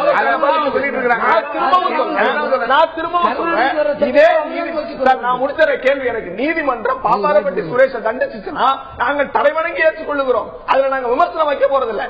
நாங்க கேட்கிற கேள்வி எல்லாம் இதற்கு ஒரு முன்னுதாரணம் இருக்கிறது. யஷ்வந்த் சின்ஹா பதிவு செய்திருக்கிறார், வாஜ்பாய் பதிவு செய்திருக்கிறார். இந்த முன்னுதாரணம் மீண்டும் நடந்துவிடக் கூடாது. ஒரு குற்றவாளி மீண்டும் இந்த சட்டத்தையும் மக்களையும் ஏமாற்றிவிடக் கூடாது என்பதுதான் எங்களுடைய அவாவை தவிர தனிப்பட்ட காழ்ப்புணர்ச்சி அல்ல. உங்களுக்கு தெரியும், ஏற்கனவே 2 வழக்குகள்ல விசாரணை நீதிமன்றங்கள் இதே ஜெயலலிதா மீது தண்டனை சுமத்திருக்கிறாங்க. குற்றம் நிரூபிக்கப்பட்டிருக்கு. ஆனால் மேல் நீதிமன்றங்கள்ல அது விடுதலை செய்யப்பட்டு அவர் வழக்கிலிருந்து முற்றுமா விடுதலை. இது மாதிரி வந்து திமுக ஆட்சியில் போடப்பட்ட 12 வழக்குல வந்திருக்காங்க. அப்ப நீங்க இன்னும் மேல் நீதிமன்றத்தில் விசாரணை வர வரைக்கும் அமைதியா இருக்க போறீங்களா? குற்றவாளி கூட வாய்க்கு வாய் குற்றவாளி கூட சொல்றீங்களா இல்லையா? அப்ப வீரபாண்டி ஆறுமுகம் சந்திச்சா குற்றவாளி கிடையாது. ஒரே ஒரு சந்திக்கும் போது குற்றவாளி இல்ல, சந்திப்பு நடந்த போது இருங்க. சட்டம் படித்த வழக்கறிஞர் உங்களுடைய மேடைகளை பதிவு செய்திருக்கேன். நீங்கள் என்னை பாராட்டி இருக்கிறீர்கள். அந்த பெருமிதத்தை ஜெயலலிதா அம்மையார் தண்டிக்கப்படுகிற வரை அவர் குற்றவாளி அல்ல என்று நானே பதிவு செய்திருக்கிறேன் இந்த ஆய்வு எழுத்துல. இன்னைக்கும் சொல்றேன், அம்மையார் ஜெயலலிதா மேல்முறையீட்டில் விடுதலை பெறுகிற வரை அவர் குற்றவாளி தான். கீழமை நீதிமன்றத்தில் அவர் தண்டிக்கப்படாத வரை நானே அதை பதிவு செய்யவில்லை. அவர் குற்றவாளி.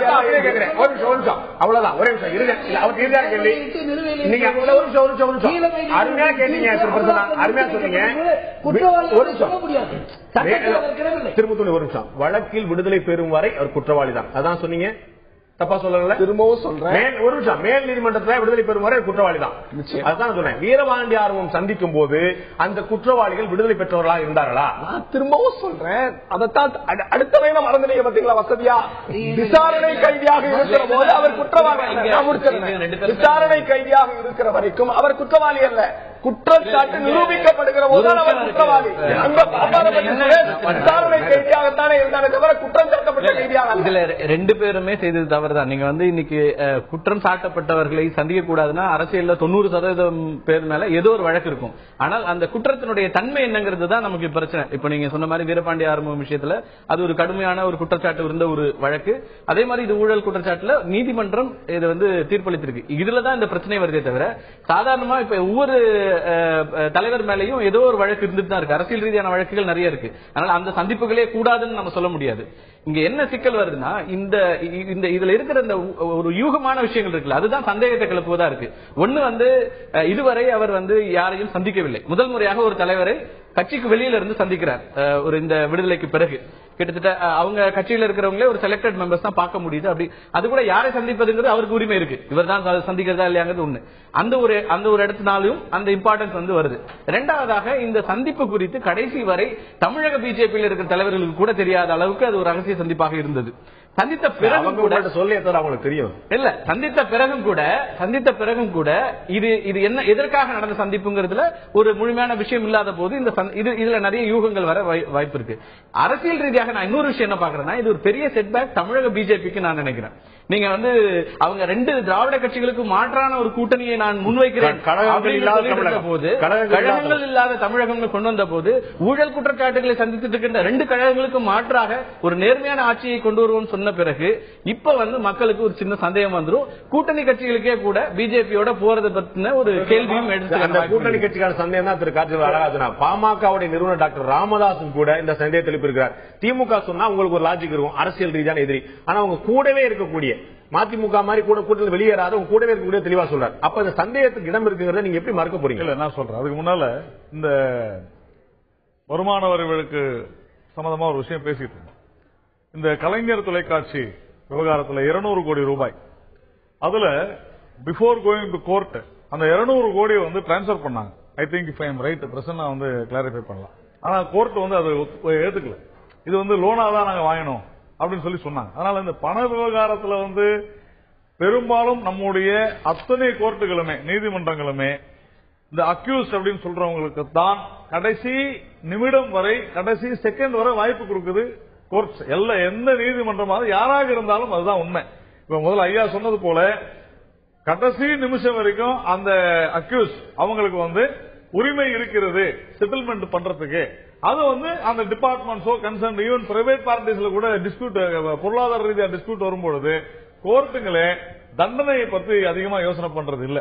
நீங்க வந்து சரியா சால்வ் பண்ணீங்க, இப்படிதான் வந்து எல்லா நீதிமன்றங்களும் சொல்லுது. ஒன்று இல்ல, அத வருமான வரித்துறை அப்படி செய்ய முடியும், நீதிமன்றம் செஞ்சிருச்சு. சரிங்க, ஊழல் வழக்கிலையோ கொலை குற்ற வழக்கிலோ அப்படி செய்ய முடியாது, சொல்ல முடியாது.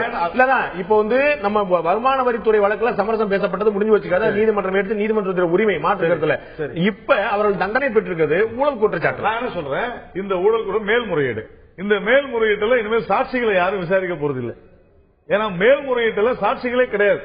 ஏற்கனவே செஞ்ச ஆர்குமெண்ட மறுபடியும் அவங்க ஆர்கியூ பண்ணி கொஞ்சம் வெயிட்டேஜ் இன்னும் அடிஷனல் கோர்ட்ல செய்ய போறாங்க, இவ்வளவுதான். இதுல சாட்சிகளை கலைப்பதற்கோ இல்ல வேறு ஏதாவது ஆவணங்களை கொண்டு போய் புகுத்துவதற்கோ வாய்ப்பு இல்லை. நான் ஒரு அட்வொகேட் இல்லை என்றாலும் எனக்கு ஓரளவுக்கு சட்டம் தெரியும். அதாவது அபிடவிட் என்ன சொல்லுதோ அந்த அபிடவிட்டுக்கு மேல ஒரு வரி கூட சேர்க்க முடியாது, ஒரு எழுத்து கூட சேர்க்க முடியாது. ஏற்கனவே உள்ள விவரங்கள் தான் நாங்க இருக்க போகிறது. அப்போ அருண்ஜேட்லி பேசிட்டாரு ஏதாவது செஞ்சிருவோம் அப்படின்னு சொன்னாக்க இதுலயும் யார் இதை எதிர்க்கிறார்களோ அவர்கள் அத்தனை பேருமே இந்த நாட்டினுடைய நீதிமன்றங்களையே சந்தேகிக்கிறார்கள் என்பதுதான் உண்மை. அதை தவறு என்று சொல்லுகிறோம். அதைத்தான் நான் சொன்னேன். வைகோ அவர்களுடைய விஷயத்துல சட்டம் தன் கடமையை செய்யும் என்று நாங்க தலையிடல. நேற்றைய முன்தினம் முக்தார் அப்பாஸ் நக்விக்கு ராம்பூர் கோர்ட்ல வந்திருக்கு. பிஜேபி வந்து தலையிட்டுச்சா? ஒரு வருஷம் இது தண்டனை கொடுத்திருக்காங்க. ஆனா அந்த டிஸ்குவாலிபிகேஷன் அதுல வராது. நான் சொல்வது என்னவென்றால் ஜெயலலிதா அவர்களுக்கு தண்டனை கொடுத்திருக்கிறார்கள். ஐயா சொல்றாங்க குற்றவாளி இல்லைன்னு, பட் குற்றவாளி இல்லைன்னா சொல்ல முடியாது. அவர்கள் குற்றவாளி தான், தண்டனை குற்றவாளி தான். அவங்க டிஸ்குவாலிபிகேஷன் ஆயிட்டாங்க. அது அந்த கோர்ட்டுடைய தீர்ப்புப்படி இந்த நாட்டினுடைய சட்டப்படி டிஸ்குவாலிஃபை ஆயிட்டாங்க. இப்ப எலெக்ஷன் வந்து ரொம்ப தெளிவான கேள்வி கேட்டார். கழகம் இல்லாத தமிழகம் சொல்லி ஜெயலலிதா இல்லாத தமிழகமோ கருணாநிதி இல்லாத தமிழகமோ நாங்க சொல்லல.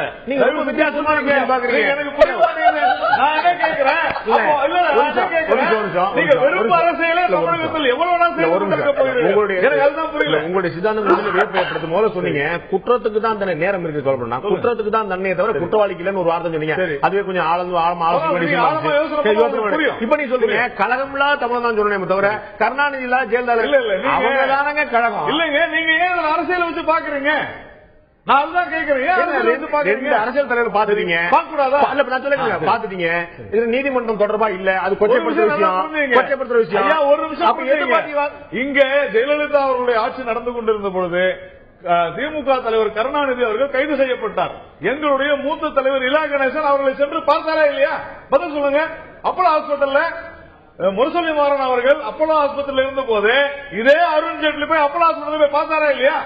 நான் என்ன கேட்கிறேன், தயவு செஞ்சு ஊடகங்களும் ஊடகங்களும் இங்க இருக்கக்கூடிய திமுக அண்ணா திமுக ரெண்டு பேருமே கேட்டுக்கிறேன், வெறுப்பு அரசியல வளர்க்காதீங்க. ஒரு ஃப்ரெண்ட்லியா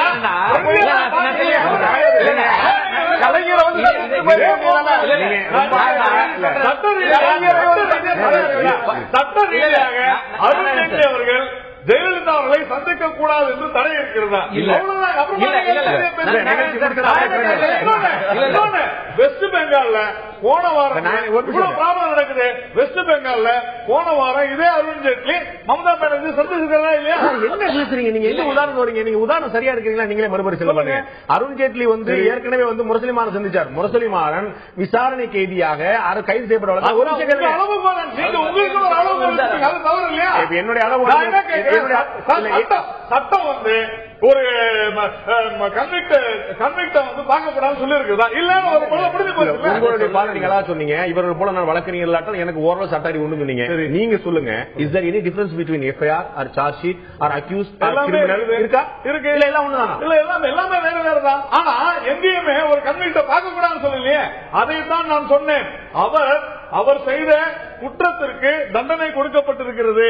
அதுதான் செய்த குற்றத்திற்கு தண்டனை. ஆனால் அவரை பார்க்க கூடாது என்று சொல்வது மிகவும் மோசமான, மிகவும் எதேச்சதிகாரமான போக்கு. இதைத்தான் தவிர்க்க வேண்டும் என்று பார்க்க கூடாதுன்னு திமுக தலைவர் கருணாநிதியோ பாமக டாக்டர் ராமதாஸோ கேட்கல. யாருமே கேட்கல. பாத்தீங்களே என்ன மேட்டர்னு கேட்கிறேன். அது என்ன மேட்டர்னு கண்டிப்பாக வெளியே வரும். பூனை கூட்டு உறுதியா வெளியே வரும். பூனை கூட்டு கண்டிப்பா வெளியே வரும். என்ன பிரச்சனைனா இப்ப நாராயண் சார் சொல்ற எல்லா விஷயங்களும் ஒத்துக்கலாம். வெறுப்பு அரசியல் வேண்டான்றாரு. இதெல்லாம் கரெக்ட் தான். இவங்க இந்த 7 மாதத்துல குறிப்பாக தமிழக பிஜேபி தலைவர்கள் இந்த உள்ளாட்சி மன்ற தேர்தலையும் சரி அதுக்கு முன்னாடி தேர்தல்களையும் அதிமுக அரசாங்கத்தை இப்போ நடந்துட்டு இருக்கிற அரசாங்கத்தை சொல்லிருக்கீங்க. மற்ற எல்லா கட்சிகளை விட வித்தியாசமான நேர்மையான ஒரு ஆட்சியை கொடுக்க போகிறோம், ஊழலுக்கு எதிரான ஆட்சியை கொடுக்க போறோம் போது மட்டும்தான் இவங்க கிட்ட அந்த கேள்வி எழுது மக்கள் மத்தியில இருந்து. நீங்க ஏன் நான் உங்களை வித்தியாசமா நாங்க பாக்குறோமே, அப்ப நீங்களும் வந்து இவங்களா செய்யறாங்க நானும் செய்யக்கூடாதா அப்படின்னு ஒரு கேள்வியை முன் வைக்கிறீங்களே போது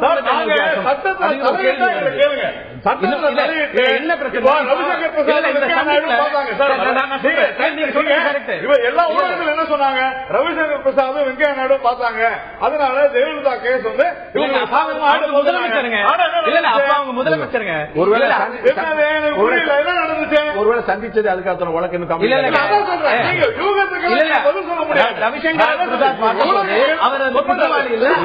அவர் முதலமைச்சரா இருந்தார். அன்றைக்கு அவர் வந்து குற்றம் சாட்டப்பட்டவர் தான். அவர் முதலமைச்சராக ஒரே ஒரு கேள்வி கேட்கிறேன் சார். ஜெயலலிதா அவர்கள் முதல்வராக இருந்தார். சரி பார்க்கல, ரைட். நான் என்ன கேட்கிறேன், யூபிஏல 10 மினிஸ்டர்ஸ் இருந்தாங்க. தமிழ்நாட்டை சார்ந்த 10 மினிஸ்டர்ஸ் திமுகவும் காங்கிரஸும். ஏன் இந்த நாட்டினுடைய தமிழ்நாட்டுடைய வளர்ச்சி குறித்து ஒரு நாள் கூட அப்போது முதல்வராக இருந்த ஜெயலலிதாவை பார்க்கவில்லை? அது வெறுப்பு அரசியல் இல்லையா? பார்த்திருக்கலாம்ல. உண்மையிலே நான் டைவர்ட் பண்ணல. நான் எனக்கு வெறுப்பு அரசியல் காரணத்தினால்தான் அன்னைக்கும் பார்க்கல, இன்னைக்கு அதான் கலைஞரை வந்து பார்த்துட்டு போயிருக்க வேண்டிய ஒரே இது என்னன்னா, இப்ப வந்து ஜெயலலிதா அவர்கள் சந்திக்க ஒத்துக்கொண்டதுல பிரச்சனை இல்லை. ஏன்னா ஒரு விருந்தினர் வரும்போது வர வேணாம்னு சொல்ல முடியாது அவங்க. ஆனால் இந்த அட்டெம்ப்ட் எடுக்கிறது வந்து மத்திய அமைச்சராக இருக்கிற மத்திய அமைச்சராக இரண்டாவது பொறுப்புல ஒரு சீனியர் மினிஸ்டர். முக்கியமான 2 சந்தேகங்கள் இந்த சந்திப்பில் இருக்கின்றன. ஒன்று, தமிழக முதலமைச்சர் இருந்த ஜெயலலிதா தான் முன் வந்து சந்திக்கவில்லை. இந்த சந்திப்பை நடத்தியிருப்பவர் அருண் ஜேட்லி. அவர்தான் வந்து இவருடைய இல்லத்தை சந்திருக்கார். எனவே இந்த சந்திப்பிற்கான தேவை யாருக்கு இருந்தது? ஜெயலலிதாவுக்கு, அருண் ஜேட்லிக்கா? இன்னொரு முக்கியமான கேள்வி எழுகிறது. அதிமுகவுடைய பொதுச் செயலாளர் பற்றியும் தமிழக அரசு பற்றியும் நீதிமன்றம் கடுமையான கண்டனத்தை தெரிவித்தது என்று திரு பிரசன்னா சொன்னார். இன்று கர்நாடக உயர்நீதிமன்றம் திமுகவுக்கு எவ்வளவு கடுமையான கண்டனத்தை தெரிவித்திருக்கிறது. ஏன் பவானி சிங்கை மாற்ற வேண்டும் வேண்டாம் என்றால் தலையீடுகள், நீதிமன்றத்தில் ஏன் தலையீடுகள், ஏன் அரசியல் செய்கிறது என்று திமுகவை நீதிமன்றம் கேட்கவில்லையா? முத்துமணி கேட்க ஒரு முறை 2 முக்கியமான விஷயங்கள். ஒன்று, நம்ம பார்த்தோம் திமுகவுடைய செயல்பாட கர்நாடக உயர்நீதிமன்றம் கண்டித்தது. அதை பத்தி நம்ம பிரசனாட்ட கேட்கிறோம்.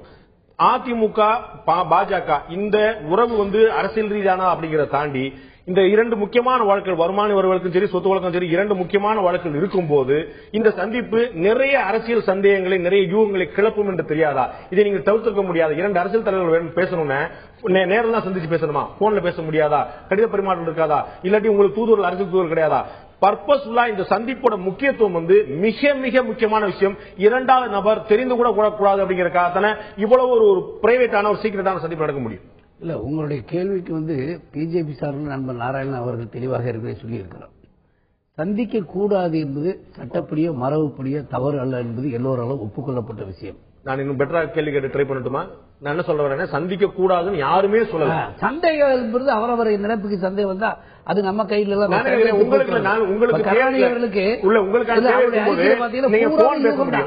அவருடைய அறிக்கையில படிச்சு பார்த்தேன் எல்லா யுகம். அது மட்டும் இல்லாம இது பூனைக்குட்டி வெளியே வந்துருச்சுன்னு சொன்னா யாரை பூனைக்குட்டி என்கிறார் என்ற கேள்விக்கு நீங்கள் கேட்டதற்கு பதில் வரவில்லை இந்த அவையில். பூனைக்குட்டி வெளியே வந்துருச்சுன்னு சொன்னா அவர் யாரை சந்தேகப்படுகிறேன் என்று சொல்கிறார், சந்தேகம் வருகிறது என்று சொல்றார். என்ன சந்தேகம் என்று சொல்லி இருக்கிறாரா? கருணாநிதி அவர்கள் தன்னுடைய அறிக்கையில் என்ன சந்தேகம் வந்திருக்கு என்று சொல்லுகிறாரா? அப்படி சொல்வதை படித்து பார்க்கிற போது இறுதியாக சம்பந்தப்பட்ட நீதிமன்றத்தையே அவர் சாடுகிறார் என்றால் நீதிமன்றத்தை அவமதிக்கிறார் என்றே நான் கருதுகிறேன், மக்களும் கருதுகிறார்கள். அந்த அறிக்கை ஒரு சந்தேகம் அவர் மட்டும் இல்லாம காங்கிரஸ் கட்சியுடைய தலைவர் திரு ஈவி கே செல்வன் ஒரு கேள்வி எழுகிறார். மதமாற்ற தடை சட்டம், ஜல்லிக்கட்டு பிரச்சனை, கலால் வரியை பெட்ரோல் டீசல் உயர்த்தினது, தொடர்ந்து ஆயிரக்கணக்கான பிரச்சனைகள் தமிழகத்துக்கும் நாட்டுக்குமான பிரச்சனை இருக்கும்போது தமிழக அரசு சார்பாகவோ அதிமுக சார்பாகவோ ஒரு கண்டன குரலை கூட எழுப்பாமல் இருப்பது எதற்காக? இது போன்ற சந்திப்புகளுக்காகத்தானா? அப்படி இல்ல. இப்ப நீங்க சந்தேகப்படுறீங்க, நாங்க கருதுறோம். நீங்க சந்தேகத்தின் அடிப்படை இப்படி நடந்திருக்குமோ அப்படின்னு கருணாநிதி உள்ளிட்டு நீங்க சொல்ற மாதிரி சிலர் சந்தேகத்தில் அவருடைய உரிமை, கனவு காண்பது உரிமை. ஆனா நான் சொல்கிறேன், இன்றைக்கு அறிவார்ந்தவர்கள், மக்கள், பொதுமக்கள், சிந்தனைக்குரியவர்கள், நாட்டு நலனில் மக்கள் அக்கறை கொண்டவர் என்ன நினைக்கிறாங்கன்னா, தமிழ்நாட்டில் முதன்மையான கட்சி அதிமுக. காங்கிரஸ் கட்சியோட சிதம்பரமே சொல்லிட்டாரு. நீங்க முதன்மையான கட்சி எப்படி இருக்கக்கூடாது? இன்னைக்கு தமிழ்நாட்டில் ஆளுங்கட்சியாக இருக்காங்க, அதனுடைய பொதுச் செயலாளராக அம்மா இருக்காங்க. இன்னைக்கு சட்டமன்றத்தில் கூட 150 உறுப்பினரை பெற்றிருக்காங்க, 37 நாடாளுமன்ற உறுப்பினர்கள், 11 மாநில உறுப்பினர்கள். சோ இவர்கள்லாம் நாட்டு நலன் கருதி, மக்கள் நலன் கருதி சில நேரங்களில் தங்களுக்கு தேவைப்படும் என்ற நல்லெண்ணத்தோடு அவருடைய ஒத்துழைப்பை பெறலாம் என்று கூட வந்திருக்க கூடும் என்று நாங்கள் கருதுகிறோம். சேது சமுத்திர திட்டம் பற்றி முக்கியமான முடிவு எடுக்கப்பட்டிருக்கு, ஜல்லிக்கட்டு பற்றி முக்கியமான முடிவு எடுக்கப்பட்டிருக்கு, மதமாற்ற தடை சட்டம் பற்றி ஒரு முக்கியமான தீர்ப்பு சொல்லப்பட்டிருக்கு, ஒரு முடிவு எடுக்கப்பட்டிருக்குன்னா நீங்க பகிரங்கமா பிரஸ் ரிலீஸ் கொடுத்திருக்க மாட்டீங்களா? அப்படி ஒரு நாட்டு நலன் கருதிய ஒரு முக்கியமான சந்திப்பு என்றால் நீங்க பெருமக்கள் அதிமுகவோ பாஜக பெருமக்களை முயற்சி பண்ணாதா? நீங்க எந்த நேரத்தில் ஸ்டேட்மெண்ட் கொடுக்கணும்? அரசியல் தலைவர்கள் கட்டாயமா உடனுக்குடனே பேட்டி கொடுக்க முடியாது. கேள்வி கேட்பது எப்படி எங்களுடைய உரிமையா இருக்கிறதோ அதே போல பதில் அளிப்பது உங்களுடைய உரிமைதான், மாற்று கருத்தே இல்ல. பதில் சொல்லணும் நான் இந்த விவாதத்தோட கம்பல் பண்ண முடியாது. என்னுடைய கேள்வி, நாட்டு நலன் கருதிய சந்திப்பாக இருந்தால் நீங்கள் தானாகவே முன் பத்திரிகைகளை சந்தித்திருப்பீர்களா? நம்ம நாராயணன் சொன்னது போல கொஞ்ச நாள் பொறுத்திருங்கள், உண்மை வெளியே வரலாம். சில விஷயங்கள் சில விஷயங்கள் வெளியே வர வாய்ப்பு இருந்தால் நாம் பொறுத்துத்தான் ஏன் வரவில்லை என்று கேட்க முடியாது. நீங்கள் நாட்டு நலன் கருதி அவர் சந்தித்திருப்பார் என்று நான் கருதுகிறேன், மக்கள் கருதுகிறார்கள். ஒரு மாபெரும் அரசியல் கட்சியுடைய தலைவருடைய தயவு தேவை என்று அவர் வந்திருக்கலாம், அது நாட்டு நலனுக்காக இருக்கலாம் என்று நாங்கள் கருதுகிறோம். நீங்கள் சந்தேகிக்கிறீங்க, நாங்கள் கருதுகிறோம். நிச்சயமாக அது இருக்கலாம், அந்த காலத்தில் சொல்லியிருக்கலாம் இல்லையா? அது ஜேட்லி சொல்லிட்டு நண்பர் நாராயணன் சொன்ன போல நாங்கள் எதிர்பார்க்கிறோம். ஜேட்லி சொல்லாத ஒரு கேள்வி நாராயணன் சார் பேசுறதுக்கு முன்னாடி சொல்றேன். முத்துமணி சார் சொன்ன லாஜிக் ரொம்ப கரெக்ட். இதை நாட்டு மக்களுக்கு சொல்றதுக்கு நேரம் வரும்போது சொல்லலாம். இல்ல இப்ப மருத்துவர் ராமதாசருடைய பேட்டியின் மூலமாக தெரிகிறது கூட்டணி கட்சிக்கே தெரியல. குறைந்தபட்சமாக கூட்டணி கட்சியில இருக்கிறவங்களுக்கு இந்த மாதிரி ஒரு சந்திப்பு, இதுக்காக ஒரு பொது பிரச்சனைக்காக இப்படி ஒரு விஷயம் நடக்கிறது அப்படிங்கிறது சொல்றது தார்மீகமாக இருக்கிறதா இல்லையா? இல்ல கூட்டு நாங்களோட என்னுடைய பார்வை சிற்றறி கட்டின வகையில இன்னொரு கட்சி தலைவர் சந்திக்க போறாங்கிறத கூட்டணி கட்சி இருந்தாலும் சொல்ல வேண்டிய கட்டாயம் இல்ல. இருந்து போட்டு நான் கேட்கிறேன், என்னோட இன்னொரு கேள்வி இருக்கு. திரு விஜயகாந்தும் திரு அமித்ஷாவும் ஒரே அரங்கத்துக்குள்ள இருக்கும்போது சந்திப்பே நடக்கிறது. நீங்க உங்களுடைய கட்சியுடைய தலைவர், உங்களுடைய கூட்டணி தலைவர் இன்னைக்கு வரைக்கும் இருக்கிறார். நண்பர் கார்த்திகை செல்வன் முதல்ல பேசினதுக்கும் இப்ப சேர்த்து நான் பதில் சொல்றேன்.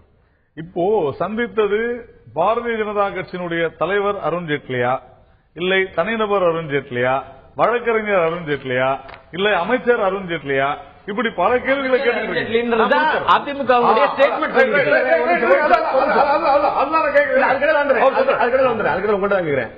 அவர் 24 மணி நேரமும் அமைச்சராகத்தான் இருக்க முடியும்.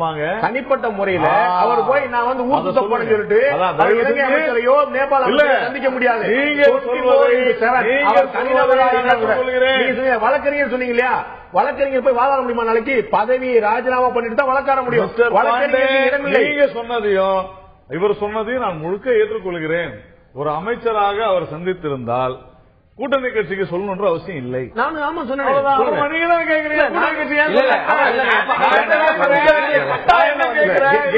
சந்திக்கிறத பத்தி ராமதாஸ் சொல்ல வேண்டாம். உங்களுடைய உரிமை இல்ல. இப்பதான் கேட்டீங்க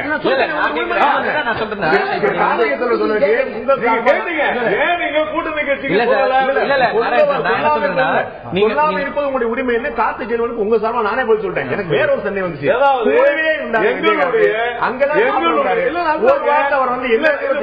நீங்க அதாவது பாவம் எல்லாருமே ரொம்ப இந்த கூட்டணி பத்தி ரொம்ப கவலைப்படுறீங்க. அதை நாங்க பாத்துக்கிறோம். அதை பத்தி யாரும் கவலைப்பட வேண்டாம்.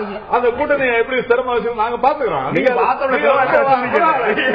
நாங்க பாத்துக்கிறோம். ஒன்னும் பிரச்சனை இல்ல. நீங்க ராஜா பாத்துருவாங்க. நான் என்ன சொல்றேன், அது எங்களுடைய உள்கட்சி விவகாரம், எங்களுடைய கூட்டணி விவகாரம். இதை நாங்க வந்து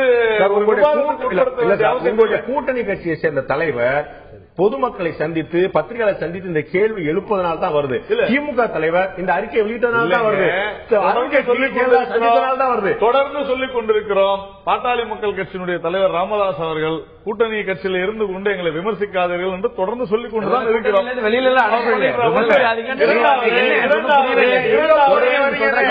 நீங்க எங்க போறீங்க வரைக்கும் ஒரு வார்த்தையோட சொல்ல மாட்டீங்க. எங்களை விமர்சிக்காம அன்புமணி ராமதாஸ் எப்படி பார்த்தாரு அமித்ஷாவை? நான் என்ன கேட்கிறேன், அவர் அன்புமணி ராமதாஸ் எப்படி சந்திச்சாரு? தொடர்ந்து நான் என்ன கேட்கிறேன், நம்முடைய அருண்ஜேட்லி அவர்கள் ஒரு அமைச்சராக சந்தித்தார் என்றால், அதாவது இப்படிதான் நீங்க வந்து நாங்க அப்படியே எடுத்துக்கிறோம்னு சொன்னா யாருக்கும் சொல்ல வேண்டிய அவசியம் இல்லை. அதாவது கூட்டணி கட்சிக்கு ஒன்று. இரண்டாவது, அவர் ராஜ்யசபாவினுடைய கட்சியினுடைய தலைவரும் கூட. தயவு செஞ்சு அதை புரிஞ்சுங்க. அதாவது பல முக்கிய மசோதாக்களை வேண்டுமென்றே இந்த நாட்டு மக்கள் நலன் பெறக்கூடாது என்கின்ற திட்டமிட்ட சதியின் காரணமாக காங்கிரஸ் மற்றும் எதிர்க்கட்சிகள் அத்தனை பேருமே பாராளுமன்றத்தை தேவையே இல்லாது ஒரு மாநிலத்தினுடைய சட்ட ஒழுங்கு பிரச்சனையை கொண்டு வந்து பாராளுமன்றத்தை முடக்கினர். எதற்காக இந்த மசோதா வரக்கூடாது, இன்சூரன்ஸ், அதுக்கப்புறம் நில கையகப்படுத்தும் சட்டம், இது போன்ற சட்டங்களை கொண்டு வர, நிலக்கரி இதெல்லாம் கொண்டு வரக்கூடாதுன்னு தெளிவா இருந்தாங்க. நீங்க கேட்கிறேன், பாரதிய ஜனதா கட்சியினுடைய ஆதரவு இல்லாது இருந்திருந்தால் எந்த மசோதாவும் சென்ற பாராளுமன்றத்தில் நிறைவேறி இருக்காது என்பதை தயவு செஞ்சு புரிஞ்சுங்க. காங்கிரஸோட வந்திருக்கு, அதை விட மக்களவை இல்ல போவான். நான் சொல்றது மாநிலங்களவையில். அதுதான் நான் என்ன சொல்றேன், ஒருவேளை இந்த மசோதாக்கள் உறுதியாக ராஜ்யசபால இப்ப அவங்க தான் பலமா இருக்கிறாங்க, உறுதியா அண்ணா திராவிட முன்னேற்ற கழகமோ திரிணாமுல் காங்கிரஸ் போன்ற கட்சிகள் மாநில நலன் சார்ந்தாவது இதெல்லாம் வந்தா எல்லா மாநிலங்களும் உபயோகம் தான் பட போகுது. அதற்காக கூட பேசியிருக்காங்க ஒரு அமைச்சராக. அதனால இதையெல்லாம் போய் டவுட் பண்ணி இன்னைக்கு வந்து நீங்க சொன்னது போல கர்நாடக உயர் நீதிமன்றத்தில் டாக்டர் நம்ம பேராசிரியர் அன்பழகன் யாருன்னு கேட்டிருக்கிறாங்க. எதுக்காக சொல்ல வரேன்னா, சட்டம் கடமையை செய்யும். நான் என்ன சொல்றேன், சட்டம் கடமையை செய்யும். பிஜேபி சட்ட ரீதியா இந்த ஜெயலலிதா அவர்களுடைய வழக்குல இதை செஞ்சாங்க, இவங்களுக்கு ஆதரவா இருக்கிறாங்கன்னு சொல்லுங்க. இல்ல யாராவது ஜெயலலிதா அவர்கள் குற்றவாளி அல்ல, அவர் நிரபராதி, உச்ச நீதிமன்றத்தை தீர்ப்பளித்தாதான் அவர் நிரபராதி, யார் அது குற்றவாளி யாராவது சொல்லிருக்காங்கன்னு சொல்லுங்க. அதெல்லாம் இல்ல, டிஸ்குவாலிஃபை ஆயிடுச்சு. இப்ப ஸ்ரீரங்கத்தில் எலெக்ஷன் வரப்போகுது அப்படின்னா அதனுடைய தீர்ப்பு வந்துருச்சுன்னு தான் அர்த்தம். அதெல்லாம் மாற்றம் இல்ல. ஸ்ரீரங்கத்தில் நீங்க போட்டியிட போறீங்களா இல்ல ஆதரவு? அதை பத்தி எப்படி 2-3 நாள் ஒரு விவாதம் நீங்க செய்யதான் போறீங்க. இன்னைக்கு வந்து உங்களுக்கு பாராளுமன்ற கூட்டம் நடந்திருக்கு, அதுதான் சொன்னாங்க அருண்ஜேட்லி சந்திப்பாக சம்பந்தம் இருக்கான ஒரு சிறிய இடைவெளி எடுக்க வேண்டியிருக்கு. இடைவெளிக்கு பிறகு முக்கியமான கேள்வி இருக்குது. திராவிட முன்னேற்ற கழக தலைவர் வருமான வரி வழக்கு மட்டும் சொல்லியிருந்தார். அவருடைய இளவலாக இருக்கக்கூடிய திராவிட முன்னேற்ற கழகத்துடைய பொருளாளர் கூடிய திரு ஸ்டாலின் அவர்கள் இன்னமும் ஒரு படி மேலே போய் ஒரு கேள்வி எழுப்புகிறார். இனி அடுத்து என்ன நடக்க போகிறது? ஜெயலலிதா ஜெட்லி சந்திப்புக்கு பிறகு இனி அடுத்து என்ன செய்ய போகிறார்கள்? கர்நாடக உயர்நீதிமன்றத்தில் நிலுவையில் உள்ள அவரது ஊழல் வழக்கு மேல்முறையீட்டிலிருந்து ஜெயலலிதாவை விடுதலை செய்ய ஒட்டுமொத்த மத்திய அரசும் செயல்பட போகிறதா என்று கேள்வி எழுப்பியிருக்கிறார். இந்த கேள்வியில் நியாயம் இருக்கிறதா அல்லது சட்ட மீறல் இருக்கிறதா? ஜெயலலிதா ஜெட்லி சந்திப்பு மரியாதையா மரபு மீறலா என்ற தலைப்பில் இன்றைய நிகழ்ச்சி விவாதித்துக் கொண்டிருக்கிறோம். நான் திரு வழக்கறிஞர் கொசநாட்டை கேட்க விரும்புகிறேன். திராவிட முன்னேற்ற கழக தலைவர் வந்து வருமான வரி வழக்கு பற்றி நீதிமன்றத்தில் சந்தேகத்தை எழுப்பியது சரியா அப்படிங்கிற கேள்வி கேட்டா, அதை தாண்டி இன்னொரு முக்கியமான கேள்வி உங்களுடைய தளபதியா இருக்கக்கூடிய திரு ஸ்டாலின் பற்றி கேட்க வேண்டியிருக்குது. அவர் ரொம்ப தெளிவா வைக்கிறார். அடுத்து என்ன நடக்க போது? ஜெயலலிதாவுடைய சொத்து வழக்குடைய தீர்ப்பை மாற்றியமைக்கக்கூடிய முயற்சி ஈடுபட போறாங்க அளவுக்கு ரொம்ப தெளிவான கேள்விக்கிறார். அவருடைய வார்த்தையில் சொல்வதானால் அந்த வழக்கு மேல்முறையீட்டிலிருந்து ஜெயலலிதாவை விடுவிக்க ஒட்டுமொத்த மத்திய அரசு செயல்பட போகிறதா? மத்திய அரசு செயல்பட போகிறதுனே வச்சுக்கொள்வோம். அது வந்து அரசியல். நான் ஏற்கனவே சொன்னது போல மத்திய அரசு அப்படி செயல்படுமானால் அது நீதிமன்றம் ஏற்றுக்கொள்ளும் அப்படின்னு ஒரு பார்வை இதுல வருதா இல்லையா? அப்ப உங்களுடைய சந்தேகம் கட்சிகளை தாண்டி நீதிமன்றம் மீதும் பாய்கிறது. நிச்சயமா அப்படி இல்ல அவரோட ஸ்டேட்மெண்ட். நீங்க சொல்ற வரிகள்ல இருந்தே நான் இன்னும் அந்த அறிக்கை பார்க்கல. நீங்க சொன்ன அறிக்கையில இருந்தே பார்த்தோம். உங்களுடைய தளபதியுடைய முகநூல்ல பாத்தீங்கன்னா ஆங்கிலம் தமிழ் என்று 2 வாய்ப்புகளில் மிக தெளிவாக சொல்லப்பட்டிருக்கிறது. அதனாலதான் அந்த வரிகளை அப்படியே படித்தேன். நீங்க அந்த வரியை படித்ததுல இருந்தே பதில் சொல்லிடலாம். இதுல இன்னும் மறைச்சு ஒளிச்செல்லாம் பேச வேண்டிய அவசியம் இல்ல. மத்திய அரசு செயல்பட போகிறதா அப்படிங்கறதோட மேட்டர். நீதிமன்றம் செயல்பட போகிறதாங்கிறது வரல.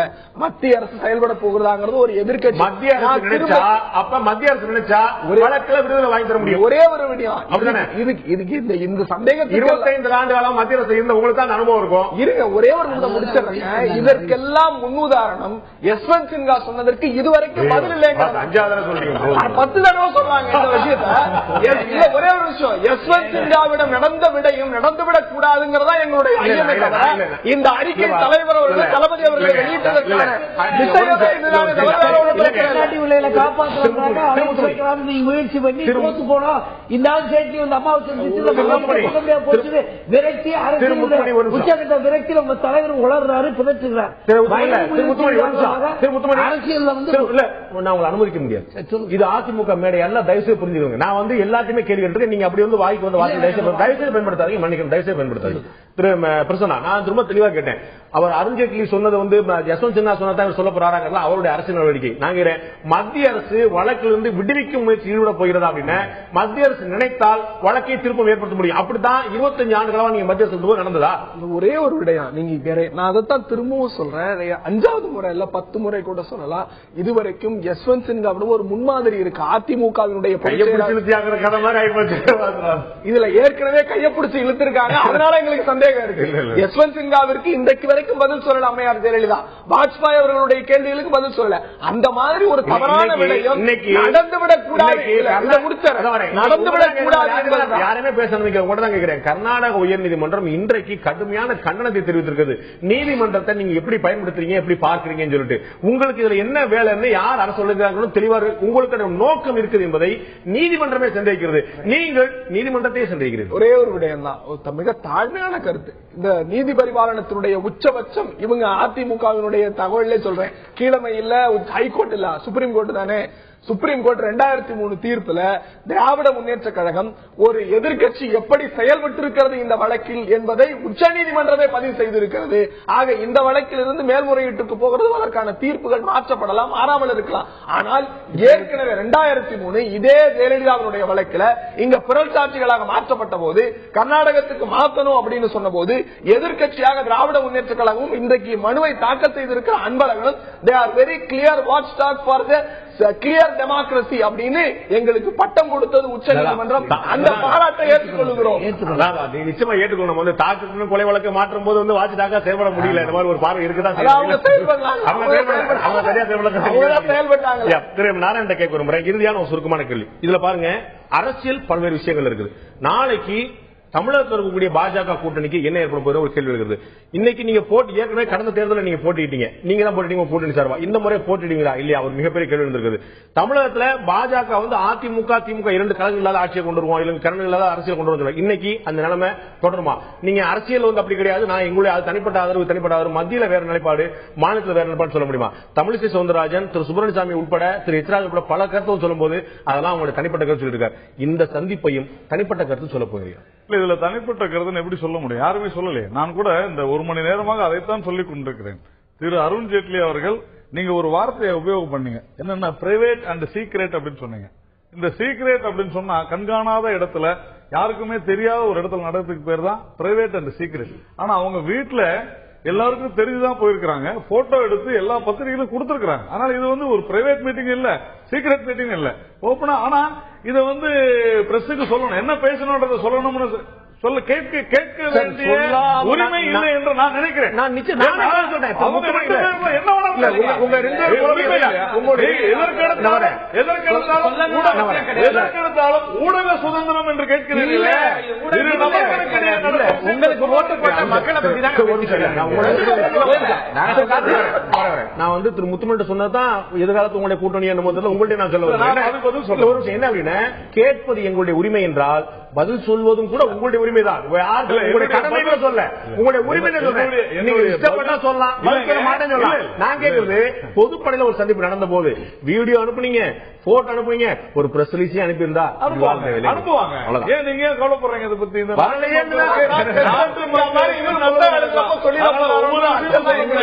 நேற்றைய முன்தினம் கூட திரு கருணாநிதி அவர்களும் திருமாவளவர்களும் பேசிருக்கிறதா சொல்றாங்க. இதை என்ன பேசுறாங்க இல்லாம விவரமா கொடுத்தாங்க, அதெல்லாம் கிடையாது. திருமாவளவன் மீது வழக்கு இல்லை, கருணாநிதி வழக்கு இருந்தால் சந்திக்க கூடாது என்று ஏதாவது இருக்கிறதா? சட்டம் இருக்கிறதா?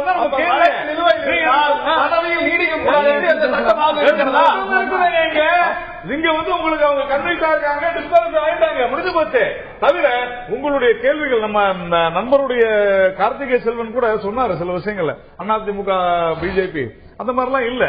பால் விலை உயர்விலிருந்து மின்சார கட்டண உயர்விலிருந்து சாலைகள் மோசமாக இருக்கிறது, எல்லாவற்றுக்கும் நாங்கள் எங்களுடைய தமிழிசை சவுந்தரராஜன் அவர்கள் மாநிலத்தில் தொடர்ந்து போராடி கொண்டிருக்கிறார். ஒன்று. இரண்டாவது, நீங்க ஒரு அதிமுக வலுவான எதிர்ப்பை பதிவு செஞ்சா நீங்களே ஏற்றுக்க மாட்டீங்கன்னு நினைக்கிறேன். ரொம்ப தெளிவான விமர்சனம் சொல்றாங்க. திமுக இல்ல தயவு செஞ்சு சொல்றேன், டீசல் பெட்ரோல் விலை உயர்வுக்கு இதே ஆட்சி அதிமுக ஆட்சி மன்மோகன் சிங் அரசாங்கத்துக்கு என்ன விதமான எதிர்வினை ஆற்றியதுன்னு நம்ம பார்த்தோம். எல்லாரும் பொதுமக்கள் ஜல்லிக்கட்டு விஷயத்திலையும் கூட இதை எப்படி கையாண்டு இருக்கிறார்கள் அப்படின்னு சாஃப்ட் அப்ரோச் எல்லாருக்கும் தெரிஞ்ச விஷயம்.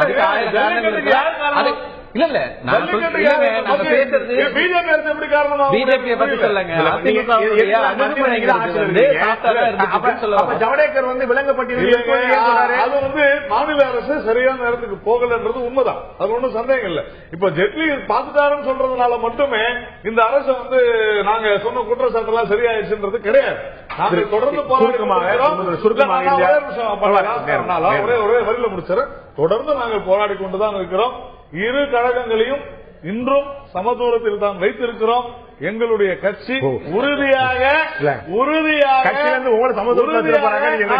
நிலையில் இருக்கிறோமோ அதே நிலையில் தான். திரு முத்துமணி, இந்த சந்திப்பு காட்டக்கூடிய விஷயம் ஏற்கனவே இடதுசாரிகள் சொல்லிட்டு இருந்தாங்க, பாஜக மீது அதிமுக ஒரு மென்மையான போக்கை கொண்டிருக்கிறது. அதை இந்த சந்திப்பு உறுதிப்படுத்துகிறதா? அப்படி எடுத்துக்கொள்ள முடியாது.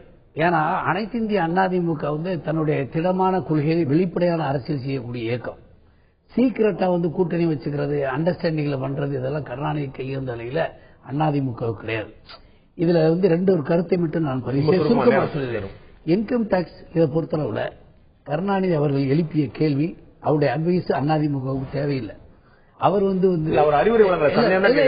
சந்தேகப்படுறது அவர் விரும்பி, அவர் கனவு காண்றது, சந்தேகப்படுறது, யூகம் பண்றது, இது மட்டும் தான் இதெல்லாம் இருக்கட்டும். அதுல வந்து சட்டப்படி சமரசம் செய்ய வாய்ப்பு உண்டு என்று பண்ணப்பட்டிருக்கிறது. பாட்டாளி மக்கள் கட்சி அம்மா அவர்களை வந்து குற்றவாளி என்றும் மற்றபடி கிரிட்டிசைஸ் பண்றதுக்கு யோக்கியது இல்லை. காரணம் அவருடைய மகன் மீதே ஊழல் குற்றச்சாட்டு இருந்து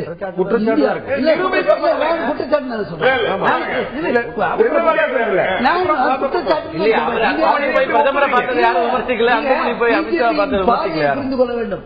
பிஜேபி நான் குற்றச்சாட்டு நான் மாத்தி சொல்றேன். I am also advocate, I know it. குற்றச்சாட்டு இருக்கின்ற சூழ்நிலையில் கூட பிஜேபி வந்து அனைத்து கூட்டணியை சேர்ந்தவர்களுக்கு அமைச்சர் பதவி கொடுத்திருக்கிறத இவர் மீது வலுவான இந்த குற்றச்சாட்டு நிரூபிக்க முடியுது. இவர் வந்து இந்த ஊழல் குற்றச்சாட்டில் சம்பந்தப்பட்டிருக்கிறார் என்று கருதுவதால் பிஜேபி கூட்டணியில் இருந்து கூட அன்புமணிக்கு ராமதாஸ் மாருக்கு அமைச்சர் பதவி கொடுக்கவில்லை.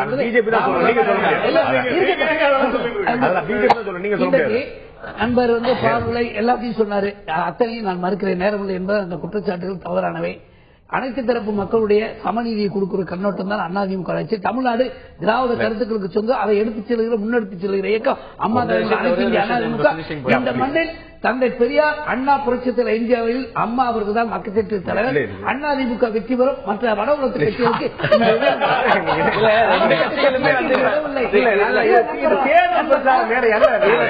சந்திப்பை வந்து யாருமே கேள்வி கேட்க முடியாது. ஏன்னா வந்து திமுகவிலுமே கூட அவங்க வந்து சிறையில் இருந்தவர்களை எல்லாம் போய் சந்தித்தவர்கள் தான், வழக்குல சுற்றச்சாட்டு அது மாதிரிலாம் இருக்குது.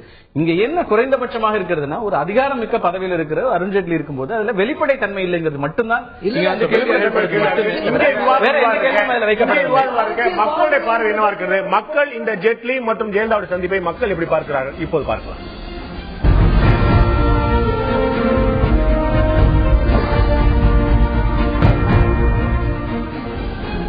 ஜெயலலிதா மற்றும் ஜெட்லியுடைய சந்திப்பு மரியாதை நிமித்தமானது என்று 13% மக்களும், இது மரபு மீறல் என்று 46% மக்களும், இது அரசியலில் சகஜம்தான் என்று 41% மக்களும் தெரிவித்திருக்கிறார்கள். இது மரியாதை நிமித்தமானது என்று 13% மக்களும், இது அரசியல் சகஜம்தான் என்று 41% மக்களும், இது மரபு மீறல் என்று 46% மக்களும் தெரிவித்திருக்கிறார்கள். மக்களுடைய பரவல் தெரியக்கூடிய விஷயம், இந்த சந்திப்பு 1000 காரணங்களுக்காக இருக்கலாம், அரசியல் ரீதியாக இருக்கலாம், சட்ட ரீதியாக இருக்கலாம், சட்டப்படி தவறு இல்லை என்று சொல்லப்படலாம், எதுவாக இருந்தாலும் தவிர்த்திருக்கலாம் என்பது மக்களுடைய பரவல் தெரிகிறது. இது அரசியல் ரீதியாக இரண்டு கட்சிகளுக்கும் என்ன மாதிரி பலனை கொடுக்க போகிறது, அவர்களுடைய அடுத்த கட்ட காய் நகர்த்தல்கள் எப்படி இருக்க போகின்றன பொறுத்து வந்து பார்ப்போம். இந்த நிகழ்ச்சியில் கலந்து வந்து கருத்து விருந்தினர்கள் 4 பேருக்கும் நன்றி.